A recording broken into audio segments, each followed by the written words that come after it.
Hello, welcome back, everybody, to the new season. Thank you so much for the hype train. We hadn't even officially started yet. We already got level 3 hype train. Oh my goodness.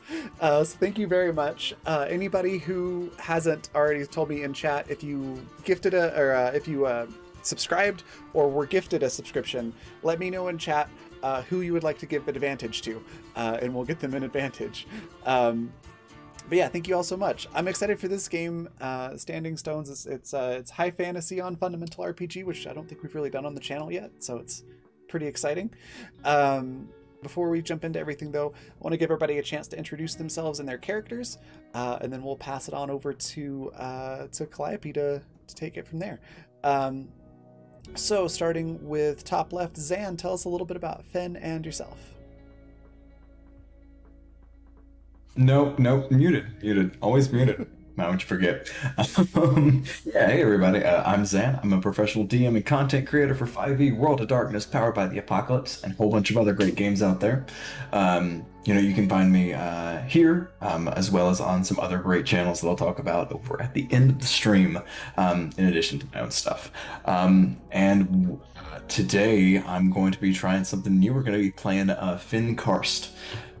Who is the most aquatic of residents amongst our little troop.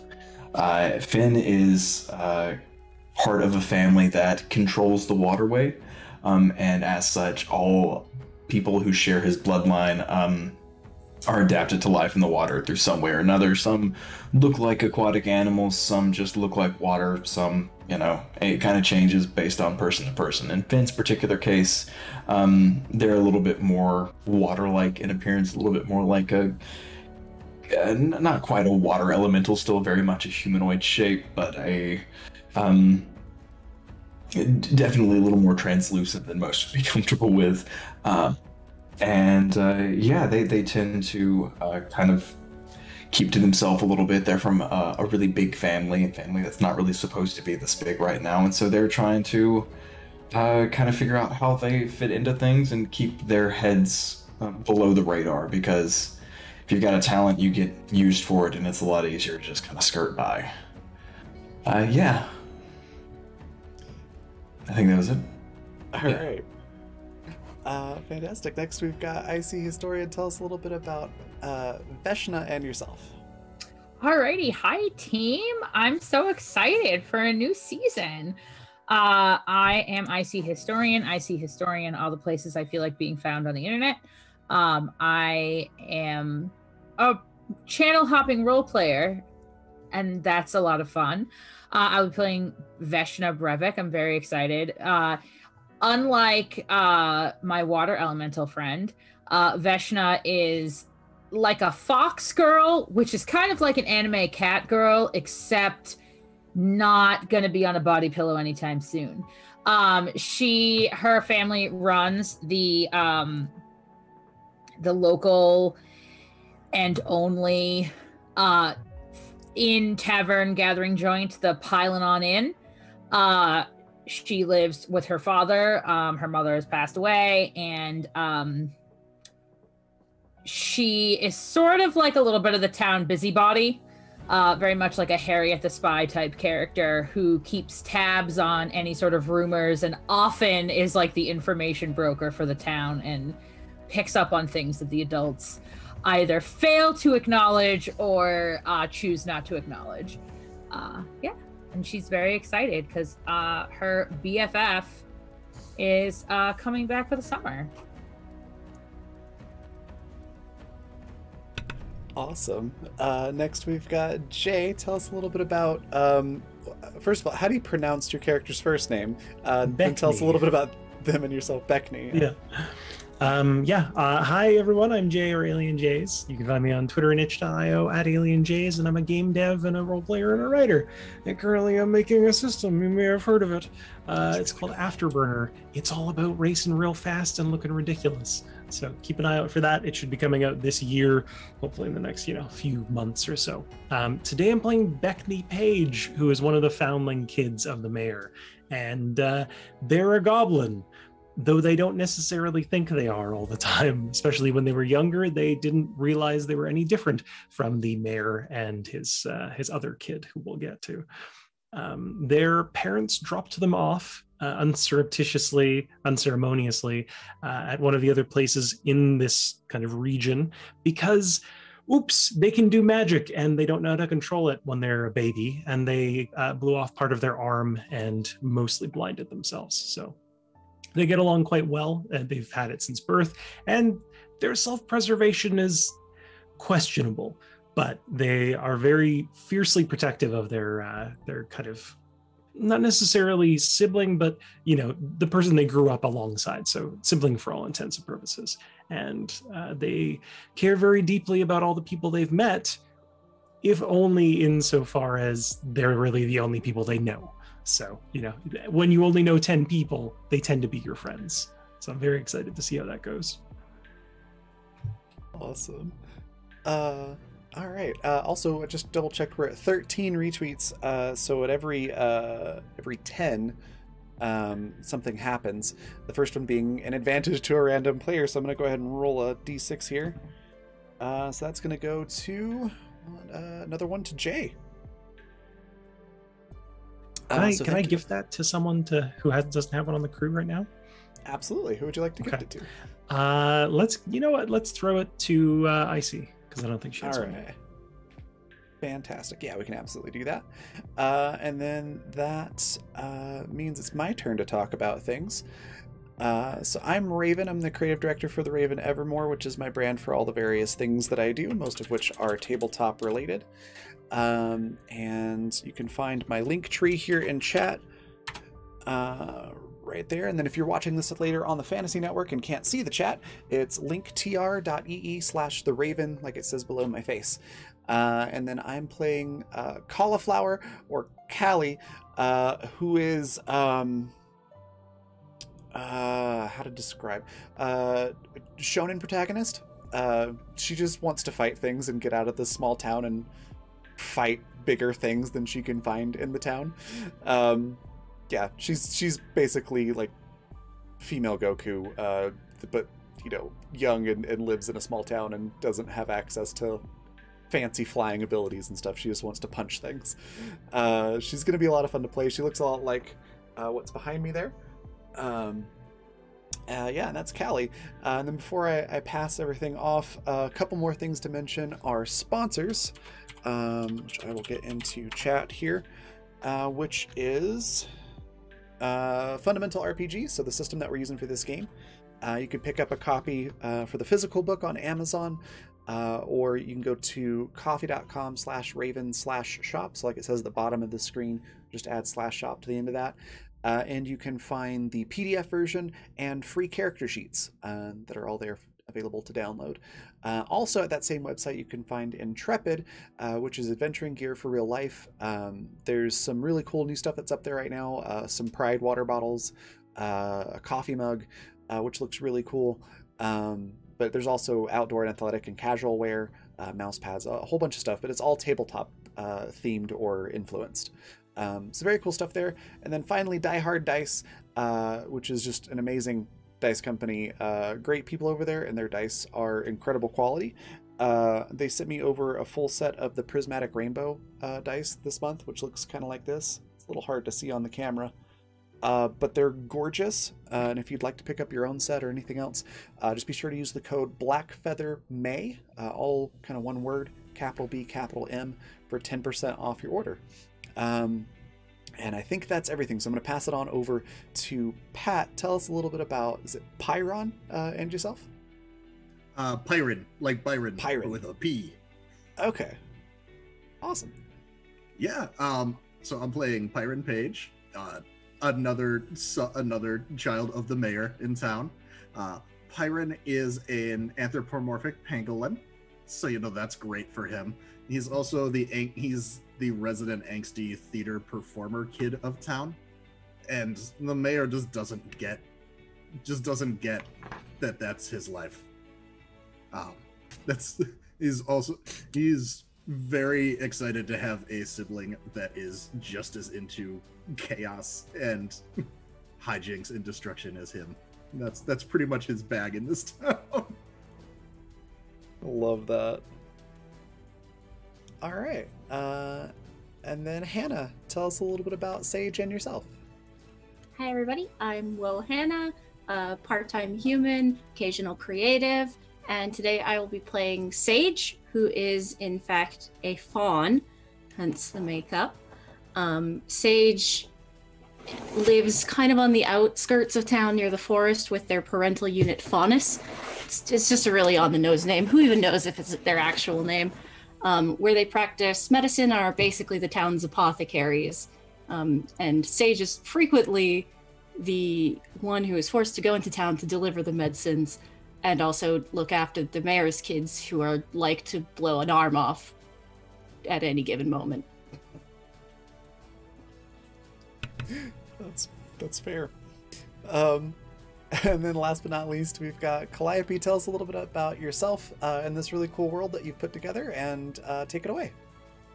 Hello, everybody. I'm Calliope. I am a teacher and a PhD student, and I love thinking about how role-playing games can be used in education and how we can change middle schoolers' minds for the evil cause of individuality and thinking for yourself. So I want to bring us to the valley called Haven Valley. Haven Valley. So I'm going to paint you a word picture. So Haven Valley is this very beautiful, fertile, green river valley that grows increasingly more affluent as you go south. It ends at the sea. There's these huge, really sort of cosmopolitan cities there, the ports and trade from exotic lands, and a university. The people here in Haven Valley are not the most creative. They're more practical than creative, and their different town names and things like that reflect this. Big River is the big river that winds lazily through the valley, and there's farmland and orchards everywhere. It's very fertile. Further south, there's a large east-west valley highway across the valley that has a pontoon bridge. The pontoon bridge that goes across this big river is so long that in the middle you can stop and have lunch at the tavern. I mean, that's what travelers have told us. Because our story takes place much further north, where the big river runs a little wilder and a lot skinnier, where life's a little plainer, folks are simpler. It's as far north as you can go in this valley, but right at the edge of the Standing Stones. And we find the tiny town of Pylon Bridge, which is the only other place that you can cross Big River, if you were headed that way for some reason. And some people do go up there for adventure, to get close to the woods. Now, don't get me wrong, Pylon Bridge is a lovely small town, so maybe visiting's enough. You can hear the rumbling falls from there, and all the nice townspeople have planted potatoes and bushes with berries and fruit trees all along the much smaller highway so that adventurers can eat them if they haven't quite gotten to the Pylon on in. It's a pun. So as we go along the road, it's not potato season yet, but it's the first day of summer. And it's the first day that's really hot, that sort of there's adventure in the air. It's gonna be, summer, spring's over, all that planting's done. It's time to see what trouble you can get into. And this is a story about young teenagers who live in a small town. So a nice summer day is a great place to get started with some trouble. And as we come up sort of north easterly into Pylon Bridge, we are going to pull off the road and we're going to head closer to the Standing Stones and the edge of the Null Field. And we're going to see a fawn who's doing something in the woods. Maybe not as dutifully as they should be, but they are certainly up to something to help out their parent. So we see Sage. Can you describe what Sage looks like a little bit? So Sage obviously has the bottom half is like the hind legs of a deer. And they have this big bushy head of kind of ambery brown hair and just the tiniest little horns peeking out because they're still quite young. And of course, big green doe eyes. They wear a pretty simple like weave around the body top. And it's really hot, so that's about it. So, some sort of modesty covering.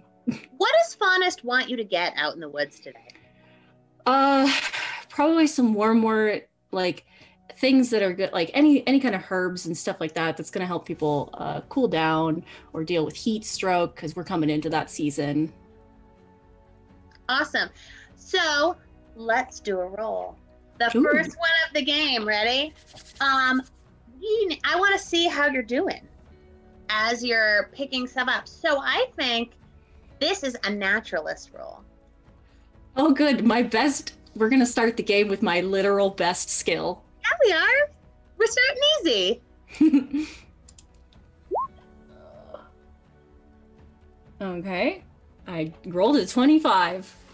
So this is like old hat for you. You can do this practically with your eyes closed. You do this all the time. And as you're out there, you notice a really amazing smell. And it can mean only one thing. The candy fruit is finally ripe. Yay! And the candy fruit time is the best time because you can sell it to the travelers, kind of like a lemonade stand with your friends and make a bunch of cash. But it's much better to have your friends with you. Mm-hmm. To gather it all up and sell it. You maybe get some pyrotechnics because there's nothing better at a lemonade stand or fruit stand than pyrotechnics. And so, Sage, when you smell the smell of candy fruit, well, first of all, what does candy fruit smell like? Gushers. I'm gonna go with gushers. Yeah. I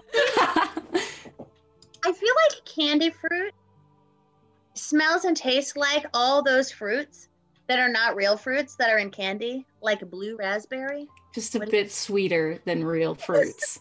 Right? Or like that flavor that's grape. Or purple. Like how bananas are based off extinct banana flavor. Right. It's all of those and more, and it's delicious, and it keeps well when you travel. So this is the time to make your money for the year off candy fruit. What will you do? Drop off my herbs like a good child and then go get my friends. Awesome. So so you're gonna head back right away? Yeah, well, like smell that candy fruit and I'm like, I've probably gathered enough. I'm gonna just drop these off and then we're going. So over at the cottage is very close to the Standing Stones compared to everybody else. I mean, the town is close too, but it's mostly backed by cliffs, really close to the river. But you live a little further out where the woods start, and there are no woods on your side. I mean, there's trees, but not like those woods. They're on the other side of the Standing Stones, but your cottage is very close. And it's old. And it maybe as old as your parent. That seems impossibly old then. Impossibly old. How do we live in this? You're right. I wonder if, for Sage, it's like maybe the house was even there before the rocks. it was certainly there. It was as a point of historical fact there before the Standing Stones. Ooh. But yeah, so what does it look like? Like it's growing out of the ground itself. Like you've got the bottom, like it's there's stones and it's got the like thatched roof, but the bottom of the stones have so much grass and moss and ferns and like just growing up and into the stones.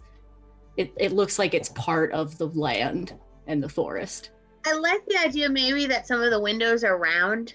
Mm-hmm. Yep. It's got that sort of more organic-y kind of shape to it. Yeah. And so as you go in to drop off your herbs, there's Faunist, and they are writing something, probably cataloging some of the herbs to figure out what you're going to need to do next. And they look up at you, and they have these like impossibly old goat eyes, right? With the like pupils that are not round, but are like that the weird sideways pupils. Yeah, right? And they look up at you with their very long, probably very white eyelashes, because they're sort of, and they say to you, they ask you, did you find what you were looking for? Oh, yes, I found it. The candy fruit is ripe, so I was hoping I could go gather the others to, Is it ripe so soon? I was surprised too, but I mean, you've taught me to trust my nose.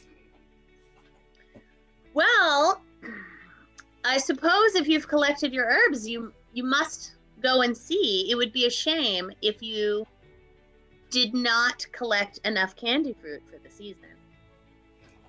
Thank you. Bye. I love you. Do not gouge the travelers on prices too badly. I wouldn't. I'll try to keep the others Send in the line. message to Beckney and Byron.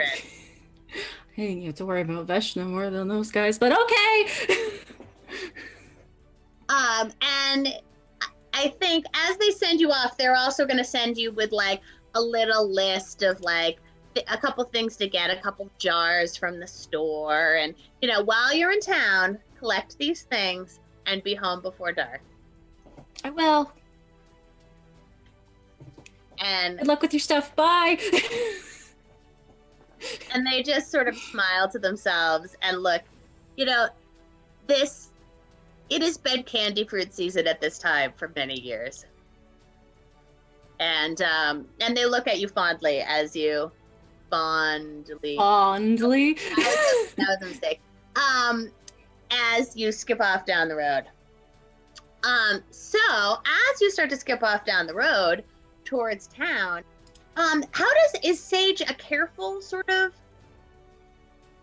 person, or would they just sort of start running? Usually probably pretty careful, but I feel like the excitement of the candy fruit would have them skipping. All right. So that gives me the question, Callie, if you and Yes. your brother were riding in a little cart down the road, who would be driving? Depends on who won the wrestling match. So probably Callie. Okay. Is Callie a careful driver? Oh, hell no. No, I didn't think so. So I'm gonna get run over. you roll hearing. Oh no. Excellent. Sage or Callie? Sage. Perfect. You can hear Okay. something careening up the very clattery road. Didn't roll Oh, as no. well. 12. So as in your excitement, you burst onto the road just as Callie and her brother are driving up. I actually, Callie, I almost wonder if you're not driving the cart, you're pulling the cart. I mean, that's also a possibility. Like, I'd say it's yeah, 50-50 chance of that happening.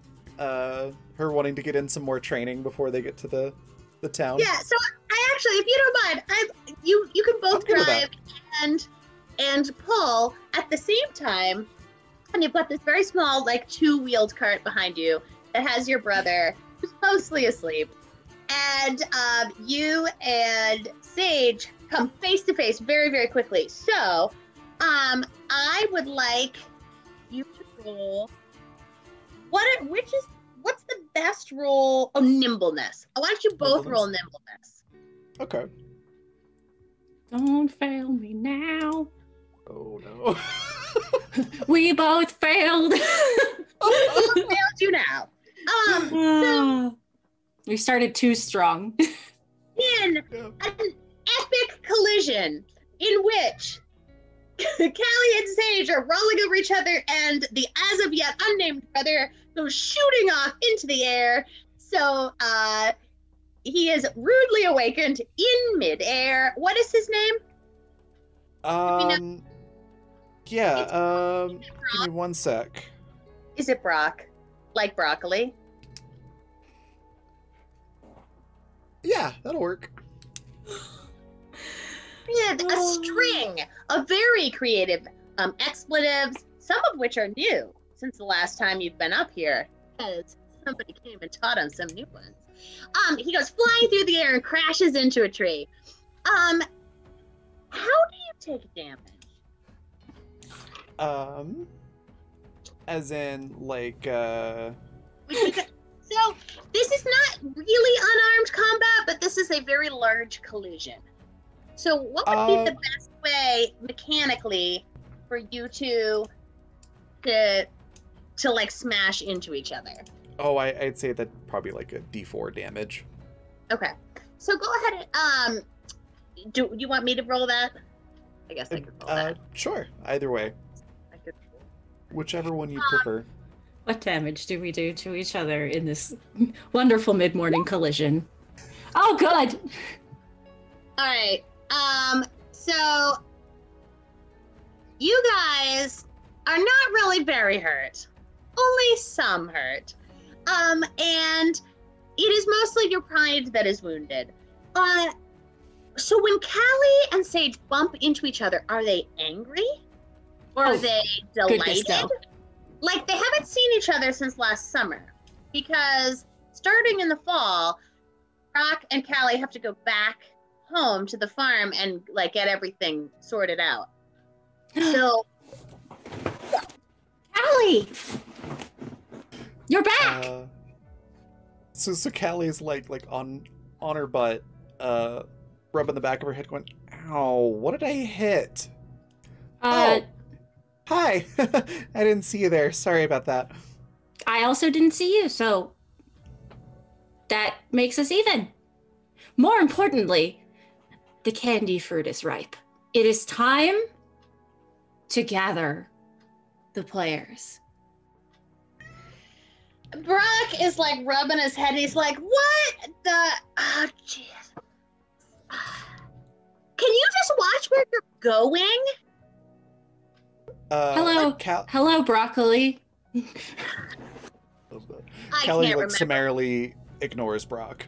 And just keeps can't remember what your name is. Brock's a little older and fancies himself very sophisticated now that he knows swear words from down south. And he's like, I've forgotten what your name was. That's okay. It's not important to you. You're right. I'm gonna let... And he just sort of, like, huffs off and he just starts walking to town. I think Callie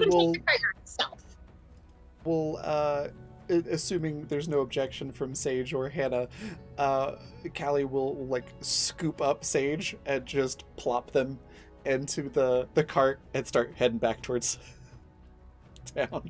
That sounds fantastic. Perfect. Like, just one-handed, just like, oh, here you go. Hup, and then hup. Take the fawn and we put it in the cart. So leave you two in the cart, finishing up, getting to town.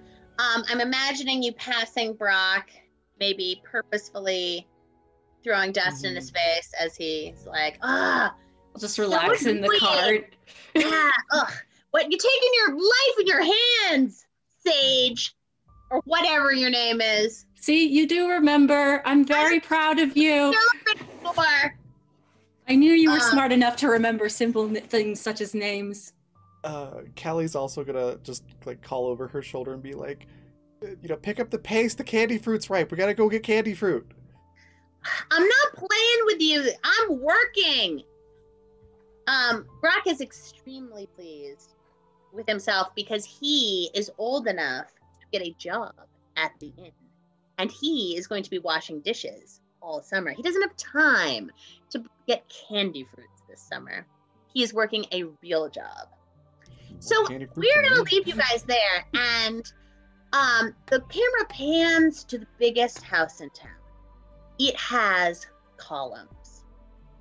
They're not particularly functional, but someone thought they would look very sophisticated several generations ago. And it has decorative columns, like one in each kind of column that I forget what they are all called. Like, is it one Dorian?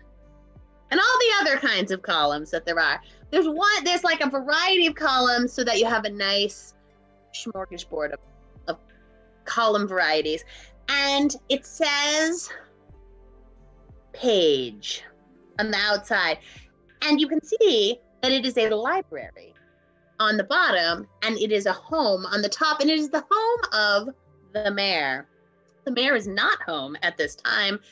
They're out doing their mayor things, but who is home are the children of the mayor, Beckney and Pyron, who are being read to by what is possibly the oldest person on the planet. What is he reading you? What is Larkin reading to you? I feel like it's something about like rivers. Like it's just some really droll book about rivers and riverbanks and riverbeds. It's definitely about river etiquette somehow. Yeah. Like the proper way to approach a river from different angles and at different times of the day. And like if you have to cross the river, what to say, and like who gets on the boat first and who bows lower. Yeah. How much water you can take out within an hour. There's at least a half an hour on different hand signals for like which direction you're crossing. It is warm. And Larkin is really named Larkin O'Dwell Page. Larkin is probably the uncle, but maybe the great uncle of the mayor. Another foundling from some time in the past, and he has the most enormous ram's horns. And you know they're the most enormous ram's horns because last year at the fair, his twin brother was also in competition and he won. And that's always the way it is at Days Ride. Days Ride Village. They're a day's ride away. They think they can keep up with you, but they can't. And Larkin has the biggest horns. They're so big, in fact, and he's so old that he would tip over. So he has kind of like a walker that's for the horns. And it goes down, and there's little tiny wheels on the bottom, and there's a piece, like an H, so that he can walk along without having to have the full weight of the horns, because he would tip right over. He's also prone to sleeping. So that's another reason he would tip over. And as he drones on and on and on and on and on and on and on, what are you doing? Beckney is definitely like pretending to keenly pay attention. Like they're definitely have their eyes closed behind the kind of darker shades they normally wear, but they're waiting. They're just waiting for that telltale sound of the body kind of going slump in the chair and, more weight on the horns, because they've been slowly making little origami stars and ribbons that they're going to put on their horns when Larkin falls asleep. That's very good. How about you, Pyron? What are you doing? So you might be mistaken in thinking that Pyron is paying attention and taking very diligent notes based off of just how quickly the quill I assume we have is going. But he's mainly just it's just all doodles and sketches.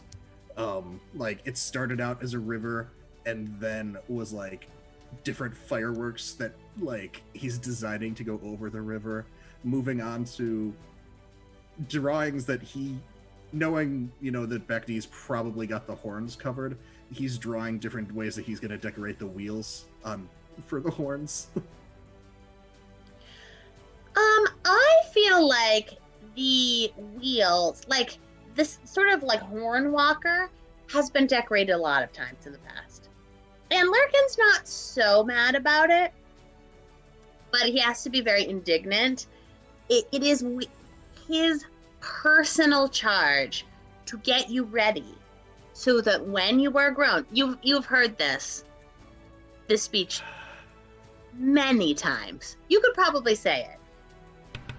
It is his personal responsibility to get you ready so that when the time comes, you too can attend the university at Grandport and keep the page name going. One of you may even end up the mayor.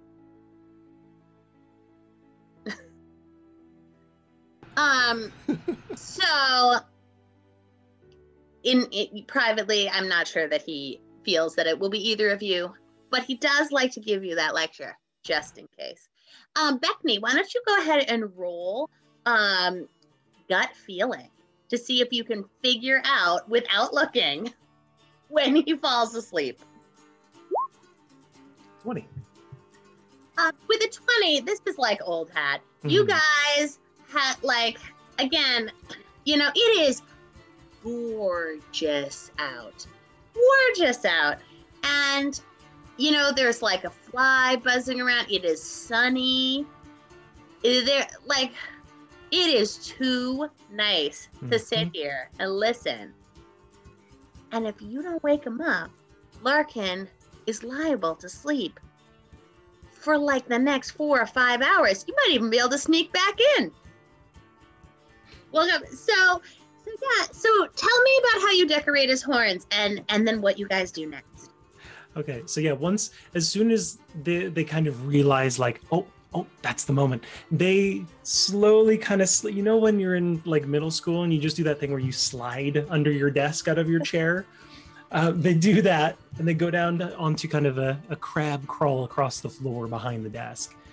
And then use the desk and the walker as support to climb up because they're tiny. They're only about maybe 4 foot at the highest.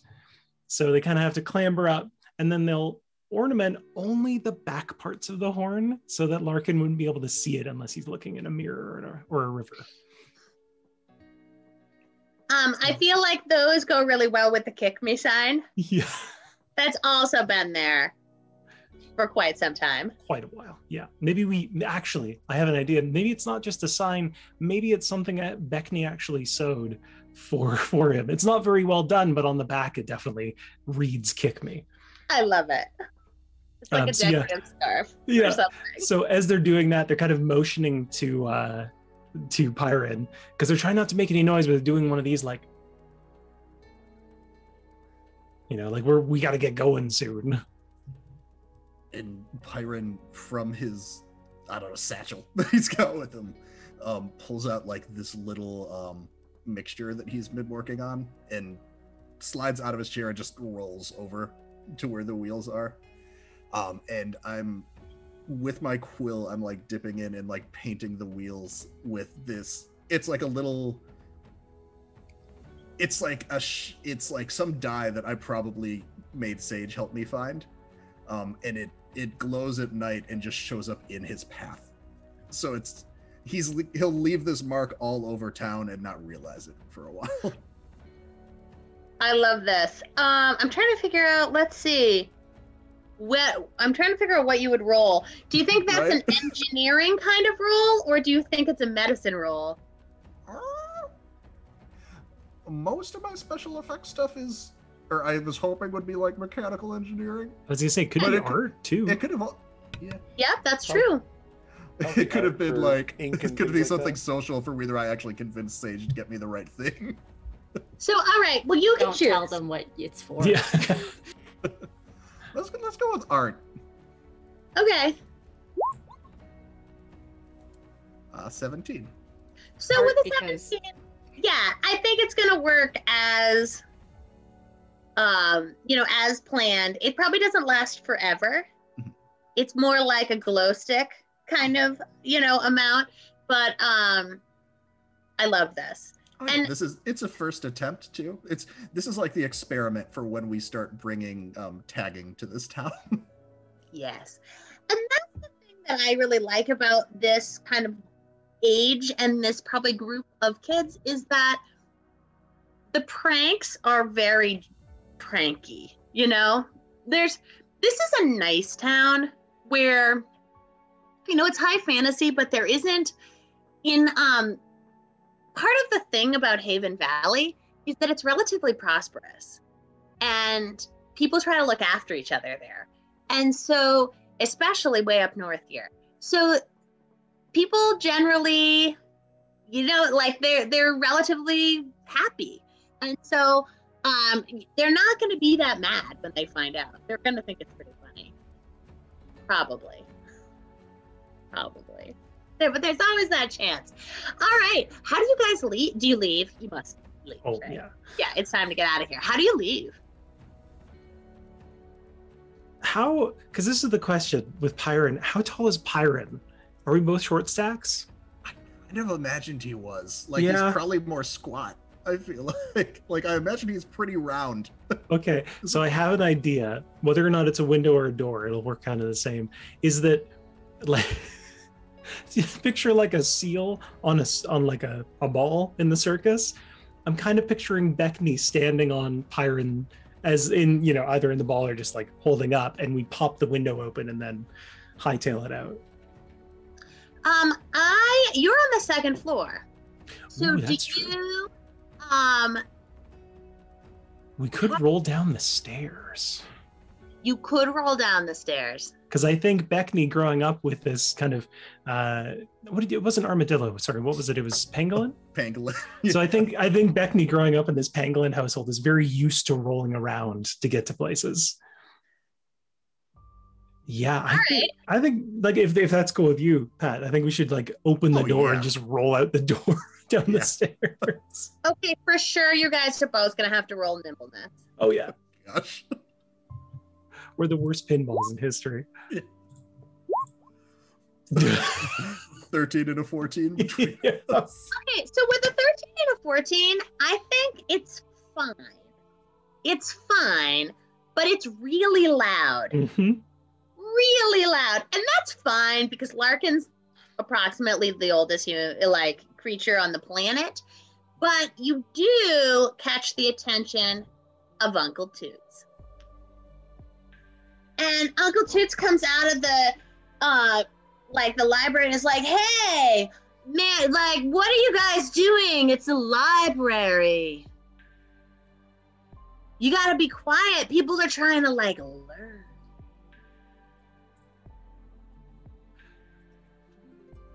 I think Beckney kind of like rolls themselves into a wall to come to a stop. Like if you're running and you just kind of run against something to stop yourself. They hit the wall, lay flat out on their back, and they go, "Really? I didn't know. What do they have in libraries? Are they books?" That is a lie, man. You know that this is when the library's open. You guys gotta be quieter. And Beckney just kind of like looks up in the general direction of Uncle Toots and says, "Well, I don't see anybody around," and they just get this stupid grin on their face as they start kind of slowly inching towards the staircase. You're not wrong. Nobody's here now, but what if somebody came right now? That would look so bad. And the mayor would be super pissed. Nobody's been here like all day. What are you guys doing? Beckney looks at Pyron because I think they think Pyron is the leader and they're just the follower.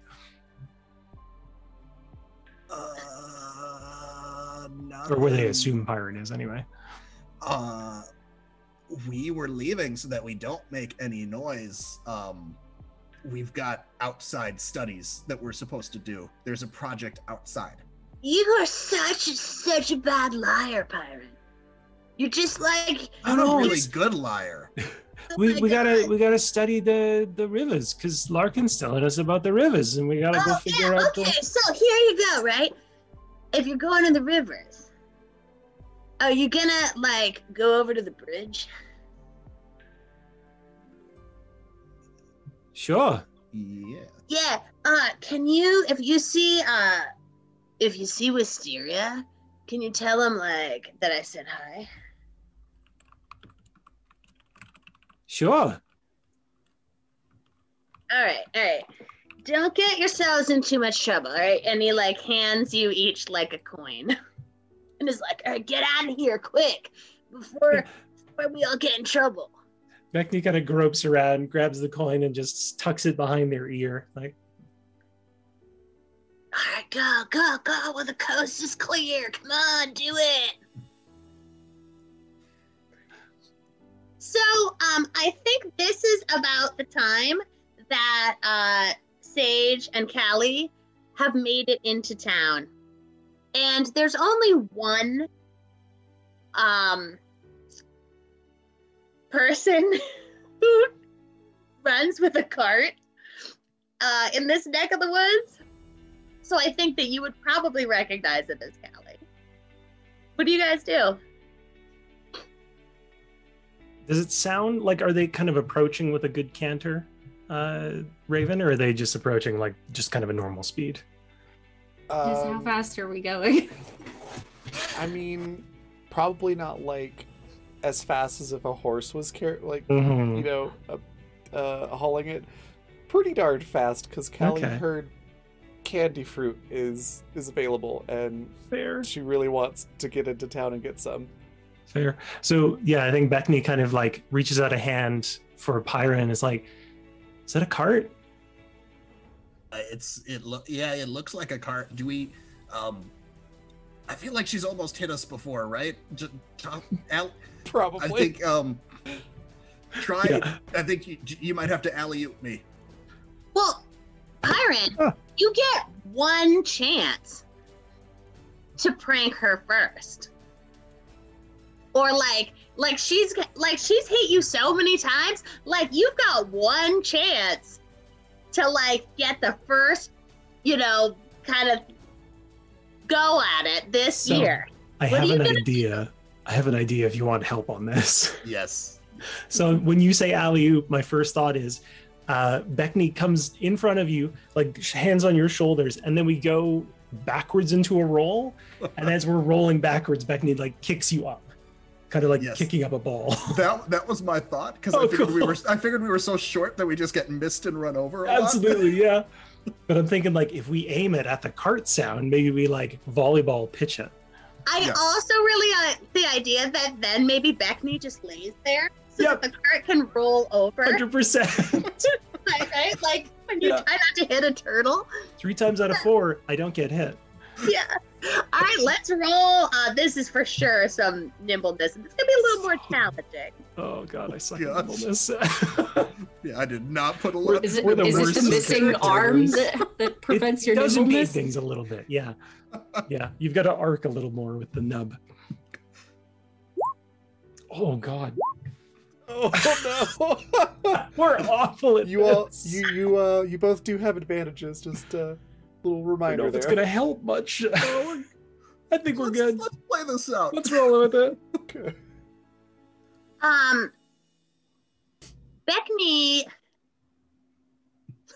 I think Pyron goes directly, like launches directly into Callie's gut.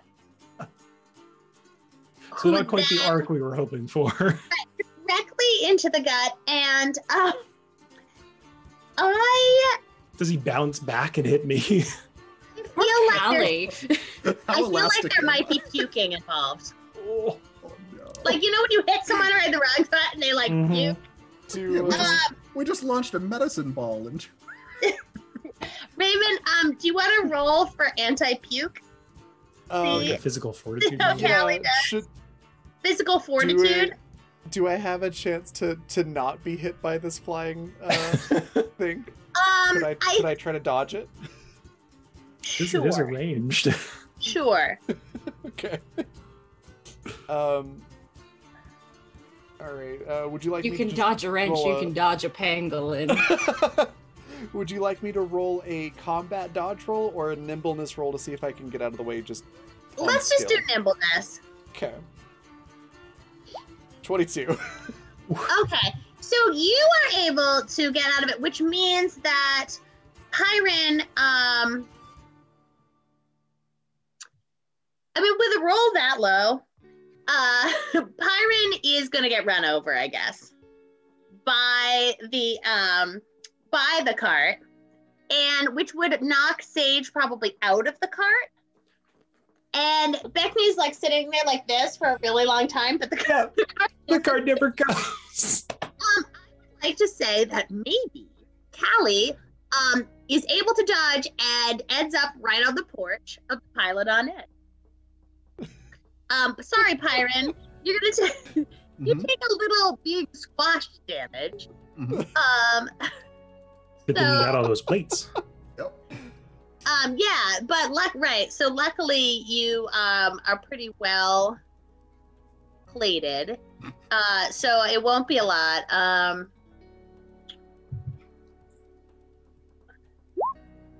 We're setting a good mood for this game so far. Sure are. Yep. Oh yeah. So yeah. So I mean, it's mostly. I'd say this is mostly like psychic damage. Pride damage. See someone for the first time in a year and have your break go bad right in front of everyone in town. If it makes Pyron feel any better, like Callie just sets the cart down and starts looking around frantically, going like, "Whoa! Did we get some of those new cannons in here? Was that a cannonball that I ran over? I want to see the cannon. Where's the cannon?" Oh my! I may I try and from underneath one of my little plates? Can I pull out like a little smoke bomb? Yes, please do. What would this be? Um, I don't Is know it what art? most of my things are. Are Is you it trying to be art? sneaky about it? Brendan. Oh, I am probably going to use it to try and sneak away. All right. Blend is typically the stealth skill, but whatever you want to do is fine. I could blend in, and I've got 2 points in tools for stagecraft. I love this. It's like a big. I don't think it's a tiny smoke bomb. I think it's a really big smoke bomb. It Like, is not at all proportional to the situation. no, I love this. So +2, so Nice. 35. Callie and Sage, the cart might be on fire. It is smoking a lot. Veshna, someone has just run a cart into the town, into your inn, like onto the porch of your inn, and it is now questionably on fire. And there's a lot of screaming, and Beckney's lying in the middle of the road. Byron! Hearing the sound of the smoke bomb, Beckney immediately goes into one of their acts, which is, "Oh my god, there was a cannon! Oh, it's on fire!" And they get up and they start kind of like frantically flailing around in the middle of the street. So your friends are here. What are you doing? I think that so Veshna has gotten to the age of 14, and her dad is like, she's a fox girl, and her dad is like very clearly 100% regular old human. So like, there's questions. Nobody really, just there's questions, and he, ever since like she's sort of hit this age, has been really concerned that he has not like raised her like a daughter. You know, like her mom's gone. He's like, it's like a gruff, he's like a big tavern guy. Like it's like, am I looking at the barrel or am I looking at Peru Brevik? I don't know. They're very, very similar. And so, but like Veshna really likes tavern life. Not so much for, you know, she's a kid, so she doesn't really care for the like whooping and hollering, partying it up, but she very much likes being the center of the information network. And she absolutely is like gunning for this to be like her thing. You know, so she wants to sort of learn everything. So I think though that like, you know, her dad is like trying to get her to like go to like etiquette lessons or something. And I feel like they're having this argument of like, it's summertime, you should go join like the junior league of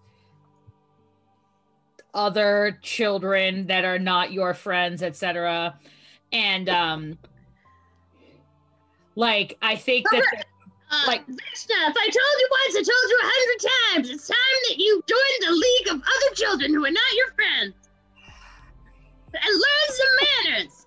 I'm gonna have to send you guys. This is all my own fault. If you don't, you should have joined the league of other children who are not friends with you years ago and become their friends. If only I had treated you like a daughter instead of a son. Daddy! Don't you daddy me! Daddy, all they embroider. That's what they do, Daddy. They embroider. Is that what you want for me? A life of embroidery? You stop whipping your tail back and forth at me, young lady. Well, you know what? You shouldn't have married a fox. I don't care. If you embroider for the next 3 years of your life, you are not going to whip your tail around at your own father in his own inn. But Daddy, it's so boring. They make you ride a side saddle. Like, what year is it? You ever give embroidery a try? Look at all these napkins. I embroidered all of them. And Then I you liked can it. join the league, Daddy. You join the league. Did join the league. Good, and I'm sure it was really great for you. It was. I was the secretary of the league for 4 years. All I want you to do is carry on the name. I want you to embroider. I want you to be friends in the league of children who are not your friends. But then once they're all your friends, you have to leave. That's why I'm not the secretary anymore. But Daddy, I don't want to embroider. I want to run the inn. You can do both. You can be multi-talented. I feel like she sort of like stomps, and in this moment of silence is when you hear the crash. And I think she sort of like picks up all of her stuff and she's like, "Bye, Daddy!" And she gives him a big kiss on the cheek and like runs out the door. Bye, honey. Be back before the dinner rush. Okay. She's just like her mom was. Foxy? Yeah, but not in a gross way. Air. Is it? Inner monologue? I say this to myself a lot. She's foxy like her mom, but not like literally because she's a fox. Not because I think my own daughter's hot. Although she's strong boobs, it makes me feel very awkward. I'm gonna have to find somebody to have some of those lady talks with her if she's not gonna join the league of children who are not friends with me. I think like as she's like running out the door, like he had like got her in this like tried to get her in this like frilly like apron situation, and she's got her like riding pants and like tunic on and like her like satchel bag, and she's just like tossing away the frill. Hey, you treat that with respect. You know how long it takes to do a blanket stitch on one of those? The league will help you, Daddy. The league will help me. I'm not even a child anymore. I gotta join the league of adults who aren't friends with me next. I don't have time. And he's gonna keep cleaning. And Yeah. then she like runs out and like sees the carnage and like runs to Callie, who is like her impossibly different from her like BFF, and is like, Callie! And like runs and gives her a big hug. Callie just does like the bear hug thing where like you pick up the person that's hugging you, and like lift them up quite a bit. And is really excited, is like, oh my gosh, Vesta, it's so good to see you. Should we be, are we in date? Somebody shot a cannon at us, and the cart's kind of on fire. Sorry, I kind of put it on your porch. I feel like this should be something that we address first. Pyron, I know you are hiding somewhere. Come out this instant. Pyron comes running up from behind the cart. It's like, oh my god, someone shot a cannon at you! Who would I do know, that? right? And everything. I didn't even know we That's had neat. cannons in this town. Look at all We the don't. smoke! Yeah, There look you at go. it. There's lots of smoke. It's And they kind so of like much. they look over towards where Pyron's voice is coming from, like, So as this is happening, the smoke bomb is like outrageously large with a 35. It's outrageously large. And I think that at about the time of the smoke, Fen has been dispatched by their parents Okay. to go put out the fire. Or at least find out if someone needs to, because they're kind of the most expendable. They're at that age where they're like around, but not, they're sort of underfoot, right? I mean, that's the thing about kids this age, is they're very mobile and they have a lot of ideas, but they're not super useful yet. And they need a lot of jobs. So I think that you have been dispatched to go determine if there's some sort of fire. And Okay. get you out of the hair, because Wisteria has a performance later. Yeah. Okay. Cool. Yeah. Okay. I'll go in. I guess I'll describe. Finn is kind of, and it looks like a walking mass of water. There are some like it kind of darkens to have so that it's not fully opaque. But you can see like small amounts of algae and things just kind of floating, chilling. Maybe a small minnow like swimming up the shoulder bone area. Collarbone? That's a thing. It's water. He doesn't have bones. They don't have bones. There are some. I like the idea that the minnow might be swimming around in their head. Oh yeah, so like up at the top of their head, they've actually placed a few like pieces of colored rock that are creating kind of a rapids effect to look like a braid that kind of runs down. And yeah, they're wearing just like a piece of like leather around where their waist area is, just because that's kind of the acceptable thing to do, I guess. Like, okay, I'm out of the water, I'll look normal. And yeah, they are kind of walking a little bit slow. Like they're on the older side for kids in this group. But they're, like just kind of, they have the posture of somebody who's used to not being noticed by preference. And so they're just kind of like hanging around trying not to be super visible, but they are looking pretty intently on the ground to see if like they're looking for a few like specific flowers and things. Maybe any small bugs if they see them. And they're, heading over that way. I think when they start to when they hear the voices of the cacophony of chaos that is happening over here, they're just gonna stop and like turn around for a second, and where the arms like were kind of just shift and mold into being here without like moving so much as just rearranging in a strange alien way. And it's just gonna like cover cover their face for a second, and just a few bubbles pop out. Okay. All right. I should have expected. I didn't. I don't know why I didn't. I don't know why I didn't see this coming.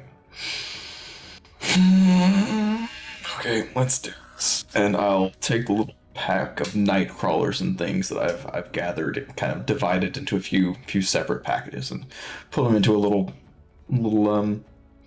not really watertight, but as watertight as I can get, like a little drawstring, and just like stick it just inside somewhere. And walk on over and, hi, hey, what are you, why, what is this? Is that Fen? Fen, there's a cannon in the town. It's blowing stuff up. I guess the very unfortunate thing is that if our cart's on fire, how are we ever to go and collect the candy fruit? I mean, I don't see any fire. I just see a really cool amount of smoke that something did. Oh, something. Yeah, it's kind of weird. You'd think there'd be more fire with like the cannon shot. It almost hit me in the stomach. Wow, like that was a wasn't the close call. Cannon-shaped item, huh? I think Veshna goes to stand sort of next to Sage and adopts the like crossed arms, like looking down. I unroll as much as I can. So, I think that Pyron is potentially saved by the arrival of Fen. I'd like to think that Fen is kind of on the socially awkward side, but there's something about them that maybe like Veshna or some of the like bigger personalities just really, really, really just like them. You know how, and this is a very middle school kind of age thing where there'd be some kid who's like super weird, and you're like, why is this kid, for whatever reason, the other kids love this kid, and it's Like, beautiful. They're smart. They're like, they've got education, and they're one of their assets is linguist, and I think that they would use it without like, maybe being arrogant about it. Just be like, oh, well, hey, did you know that there was a traveler who came through a few weeks ago, and according to them, that word means something else in another language. So you can change a word out there. Like I learned about this one. Do you know what kind of what kind of music a shrimp likes to listen to? It's heavy metal. See, it's funny because it sounds like a few things. Yeah. Everyone, you need to roll charm. Oh no! I have like one presence and no charm. Pyron has absolutely tried to get Fen at like an open mic night at the tavern. 16. Not awful. I think your friends, some of your friends haven't seen you in like a year. So I think I had a big growth spurt recently. right. And so how do you react to seeing them? I mean, Veshna, I think you've seen them sometimes. And the people who are like townies see them more, but they're working. Out of everyone, they and Sage are probably the ones like who actually work in the summer. We're also the very naturey too, and also the two oldest ones. I think Veshna is like big on Fen because Fen hears all that stuff. Right. And so like every time like other people are like, oh my god, please stop. I heard the traveler story 63 different times today, Fen, when you told the other 62 people that you saw after you saw me. Veshna's like, can we go back? The fourth paragraph, I got barley and I didn't pick up the rest. Like that's like, yeah. I think Callie's just gonna look at Finn and go, I didn't understand any of that, but it's good to see you. And she'll like try to clap Finn on the back a little bit harder than she realizes. With Finn's unique biology, what happens when Callie does that? I think the initial surprise kind of keeps it from being like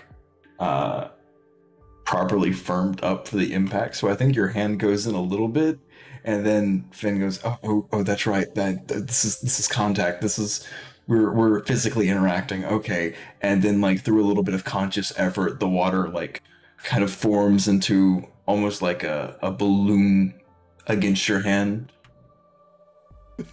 Okay. I think Callie just kind of like jerks her head back and goes, "Oh, that's right. You do that thing." But your hand is Sorry, not wet. Well, that's good to know. It's like, yeah, sorry, I forgot to warn you because the thing. Is the card actually on fire? The card is not on fire. It is Oh, good. simply smoking. Bethany looks really like put out by this. So Honey. Finn, I have a question for you.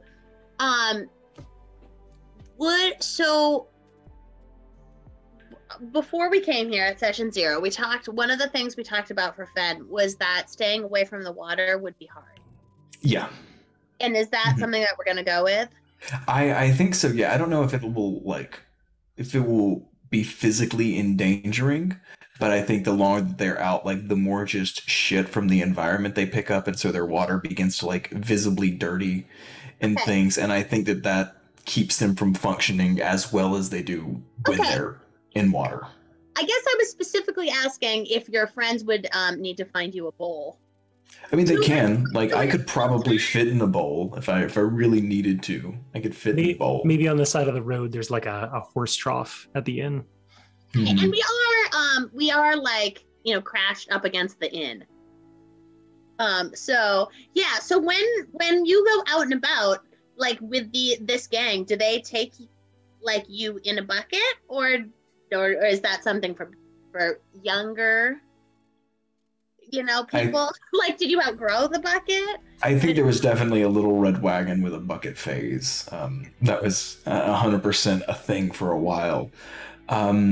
Maybe we just carry like a big, not like a water bottle, but like a kind of like a camel pack that we just use to like refresh you.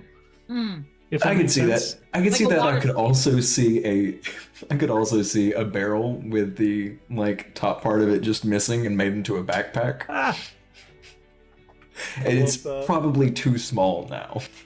Got some Demon I Slayer love vibes. this. I love this. Sage said something a little earlier that is something that would probably start to register in your brains, which is that the candy fruit is ripe. And this means shenanigans are in store. So we're going to take a break and let everybody have a drink of water. And when we come back, we're going to start to find out what shenanigans are in store for our little crew. Fantastic. Yeah, we're gonna take a 15-minute break, so go grab snacks, water, stretch your legs, whatever you need to do, and then be right back here in 15 minutes, because we'll be right back.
All right, we are back. The second half of the show is sponsored by the League of Children Who Are Not Your Friends. Come learn embroidery. Come learn embroidery and how to make frenemies. No, don't. Actually, go get some fabulous dice from our real sponsors. Yeah, the League of Children Who Are Not Your Friends probably do not appreciate a good set of dice. So, we're going to move forward in time a little bit. And when we come back to our gang, you are not very far from Sage's house. And you're sitting together, you're catching up, and you're very near the edge of the valley. And there are these standing stones, which have always been there. And so they don't seem weird to you. But an outside eye might notice that these very large, like monoliths, are dotted every 50 feet, 100 feet along, and they make a fence. And you can look through the fence. To the other side, there's a little bit of like discoloration, or it's like a soap bubble a little bit on the other side of the fence. And you might notice that at this time, none of the kids are actually coming very close to the fence, to these large stones. But and as we go, kind of zoom in, we see everybody is having a snack. Who remembered to pack lunch? Yeah. Okay. Oh, Callie did for sure. Yeah. So it was Sage, Veshna, and Callie are sharing lunch with everybody else. And I have brought extras. What are you eating? I have a lovely assortment of trail mix. I feel like Callie has like a small jar of pickled eggs, and like maybe some sort of like granola bar type thing, and is just eating eggs out of the jar and occasionally taking a bite out of the granola bar. Veshna expecting the pickled egg situation from last summer when her dad was making the sandwiches out of the roast from last night at the inn. She swiped 5 or 6 sandwiches, and last night they had a lovely ham roast. Well, what you'll notice about these sandwiches too is that, his time in League of Children Who Are Not Your Friends has really paid off because they have no crust. They're cut the triangle way, and there's like little tiny swords like on each one. They're really set up nice like club sandwiches, even though they're just leftovers, because one has to have a certain level of decorum with their sandwiches, or what will come of you, It's another reason. Well, actually, I would say that there's probably 4 sandwiches that look like that and 2 that are literally just a slab of meat with 2 pieces of bread. And I will leave it to you to decide which ones were made by Veshna and which ones were made by her mother.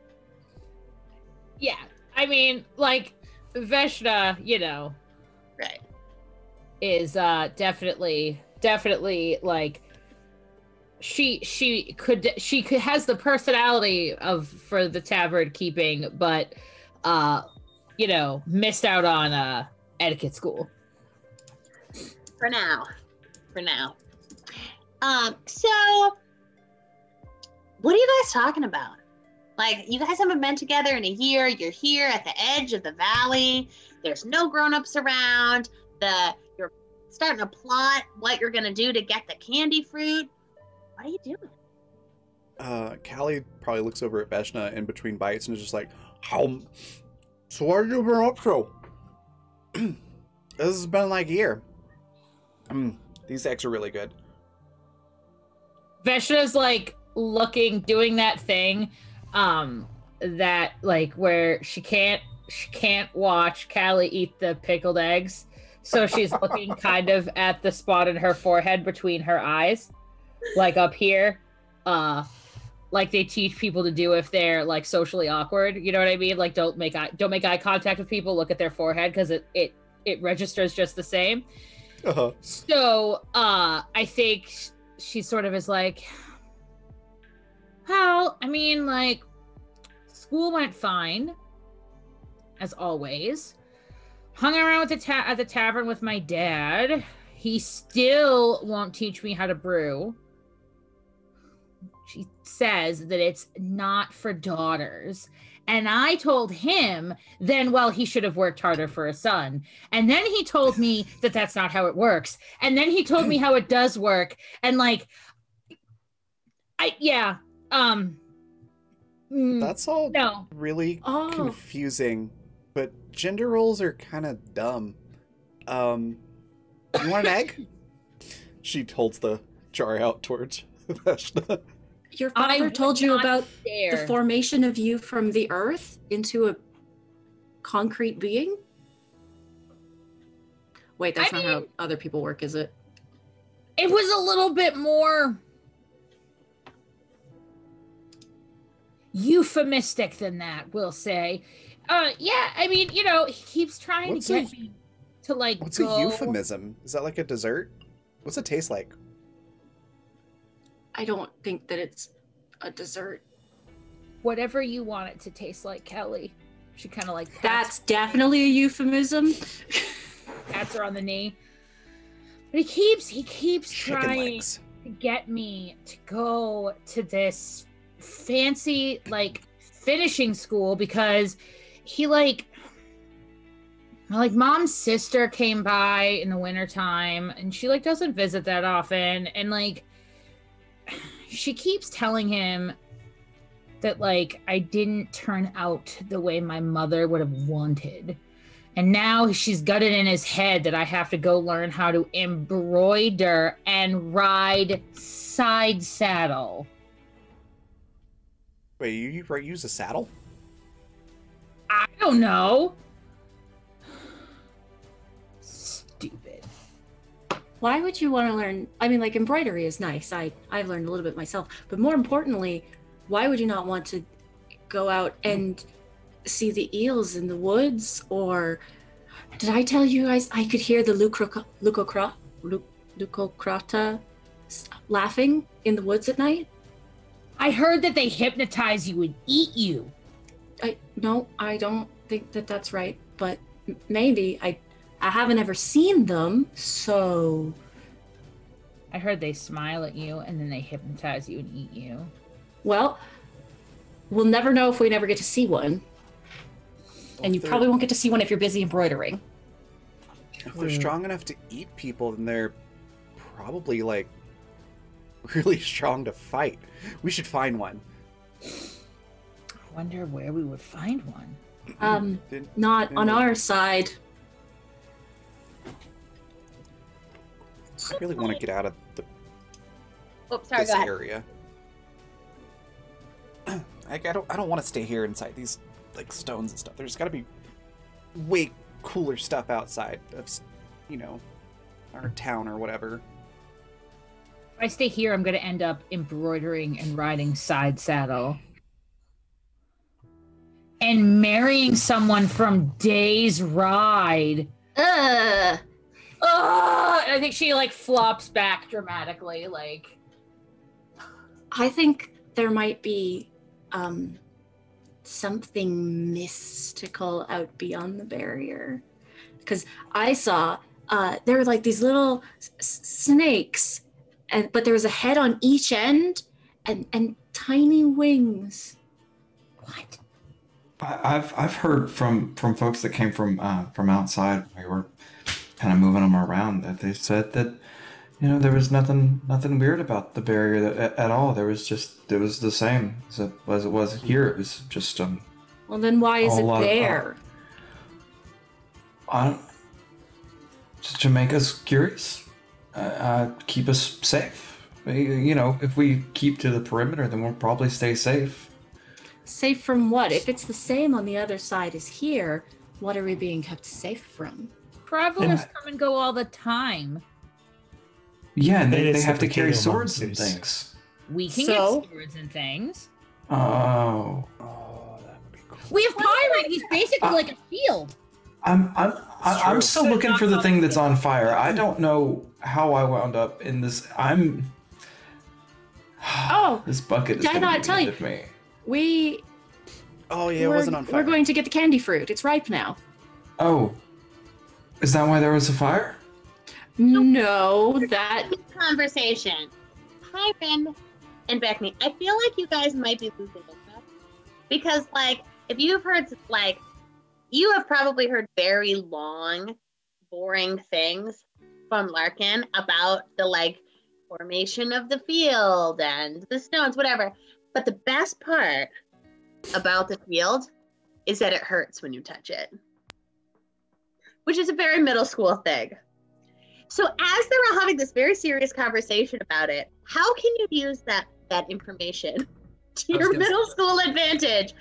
Like, I'm telling you, this is a group of people who's really into giving each other purple nurples and, like, you know, kicking each other in the privates. Snake bites, yeah. You know, thinking about this, what do you do? You're nice and close to that barrier. That's so painful. Is there a way that you could use this?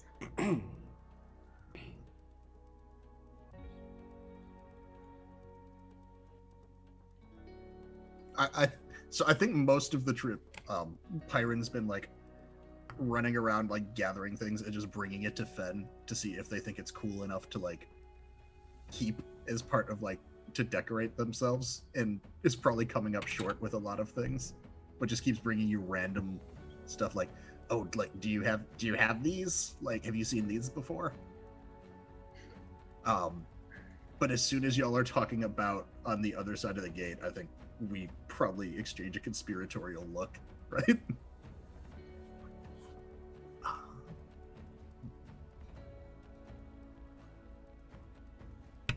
So what do you Has nobody?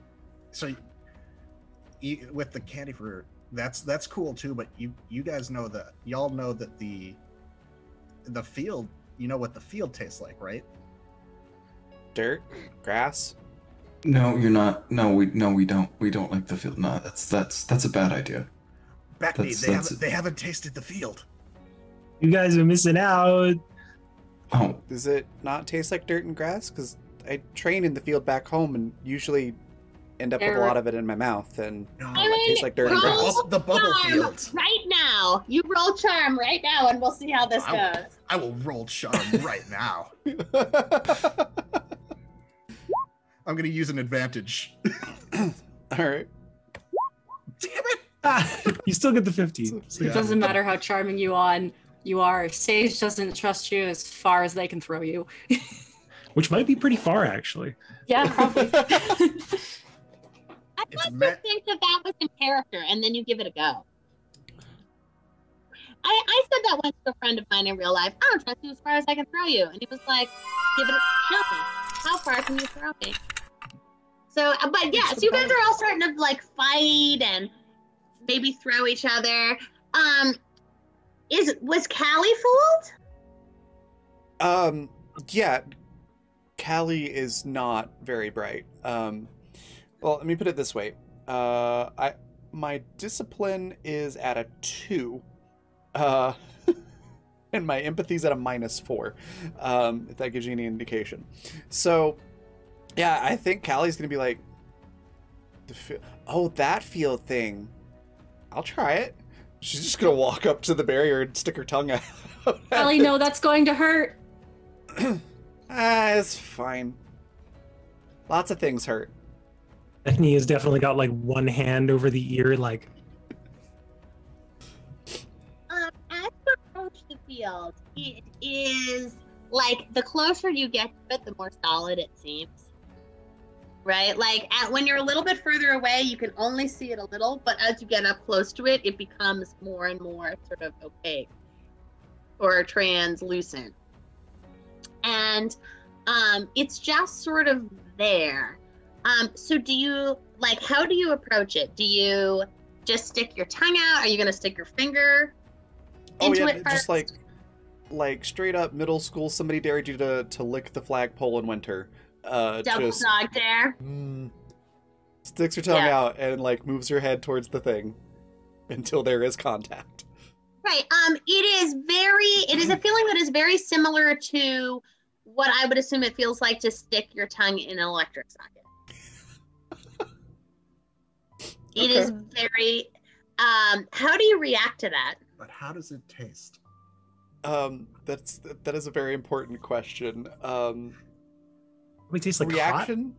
Reaction is probably either to be stuck there or to be like recoil from it. How strong of a shock is it? Is it enough to like paralyze her, or does she have enough? It's not actually an electric shock. It's just pain. Okay. So.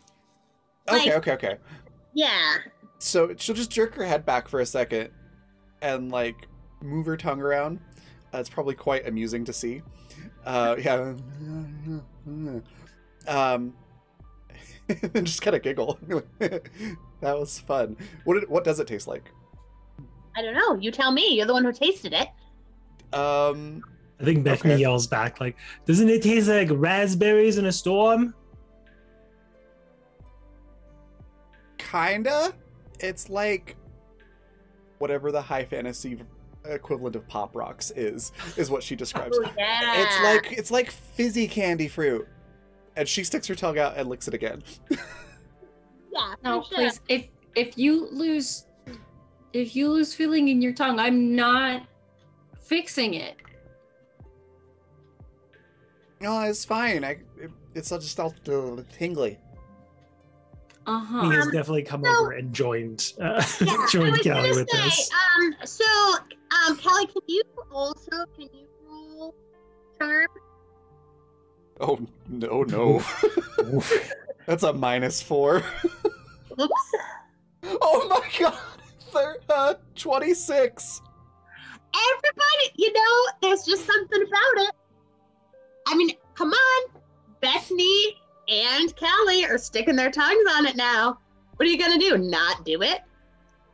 Come on. I'm just gonna look to Sage with my face will shift. 'Cause I don't think that they actually actively move. I think that they are a series of tableaus. They just flow from one pose into another.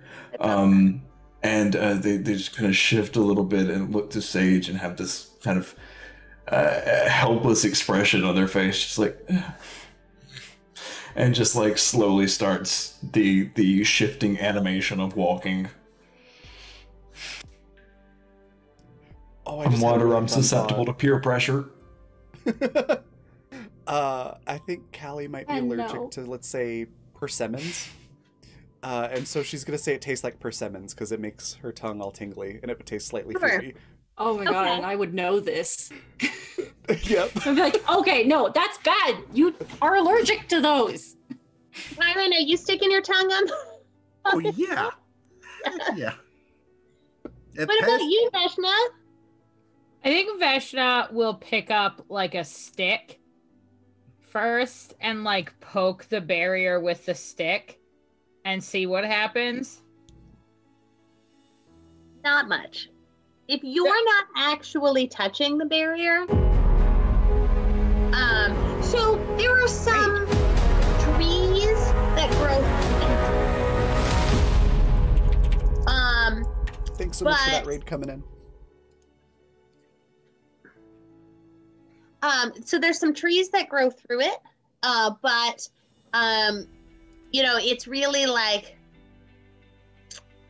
sentient things that it's not interested in letting through. Okay. So does the stick go through the barrier or does it get stopped at the barrier?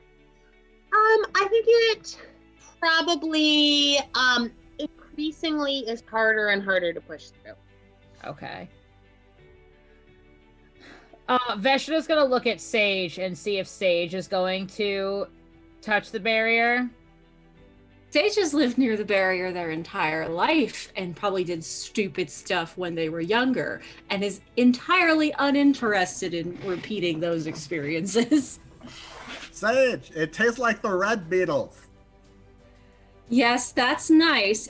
Once again, if you lose feeling in your tongue, I'm not fixing it. That's okay. I remember what you did last time to fix it. I remember the plan. And like, Beckney is just going full ham on this thing. Finn tries to make it look like they do. They definitely like their face is there, and like the tongue just slowly extends out, and just no, stops. you don't like have to listen to these idiots. it's just like a little bit in front of it, and then goes back. Finn's like, "Oh wow, that was just as bad as I thought it was gonna be. Okay, glad I did it." Well, is there a deception? I don't think so. It's like charm. Is it Speech, I charm? think, usually. What?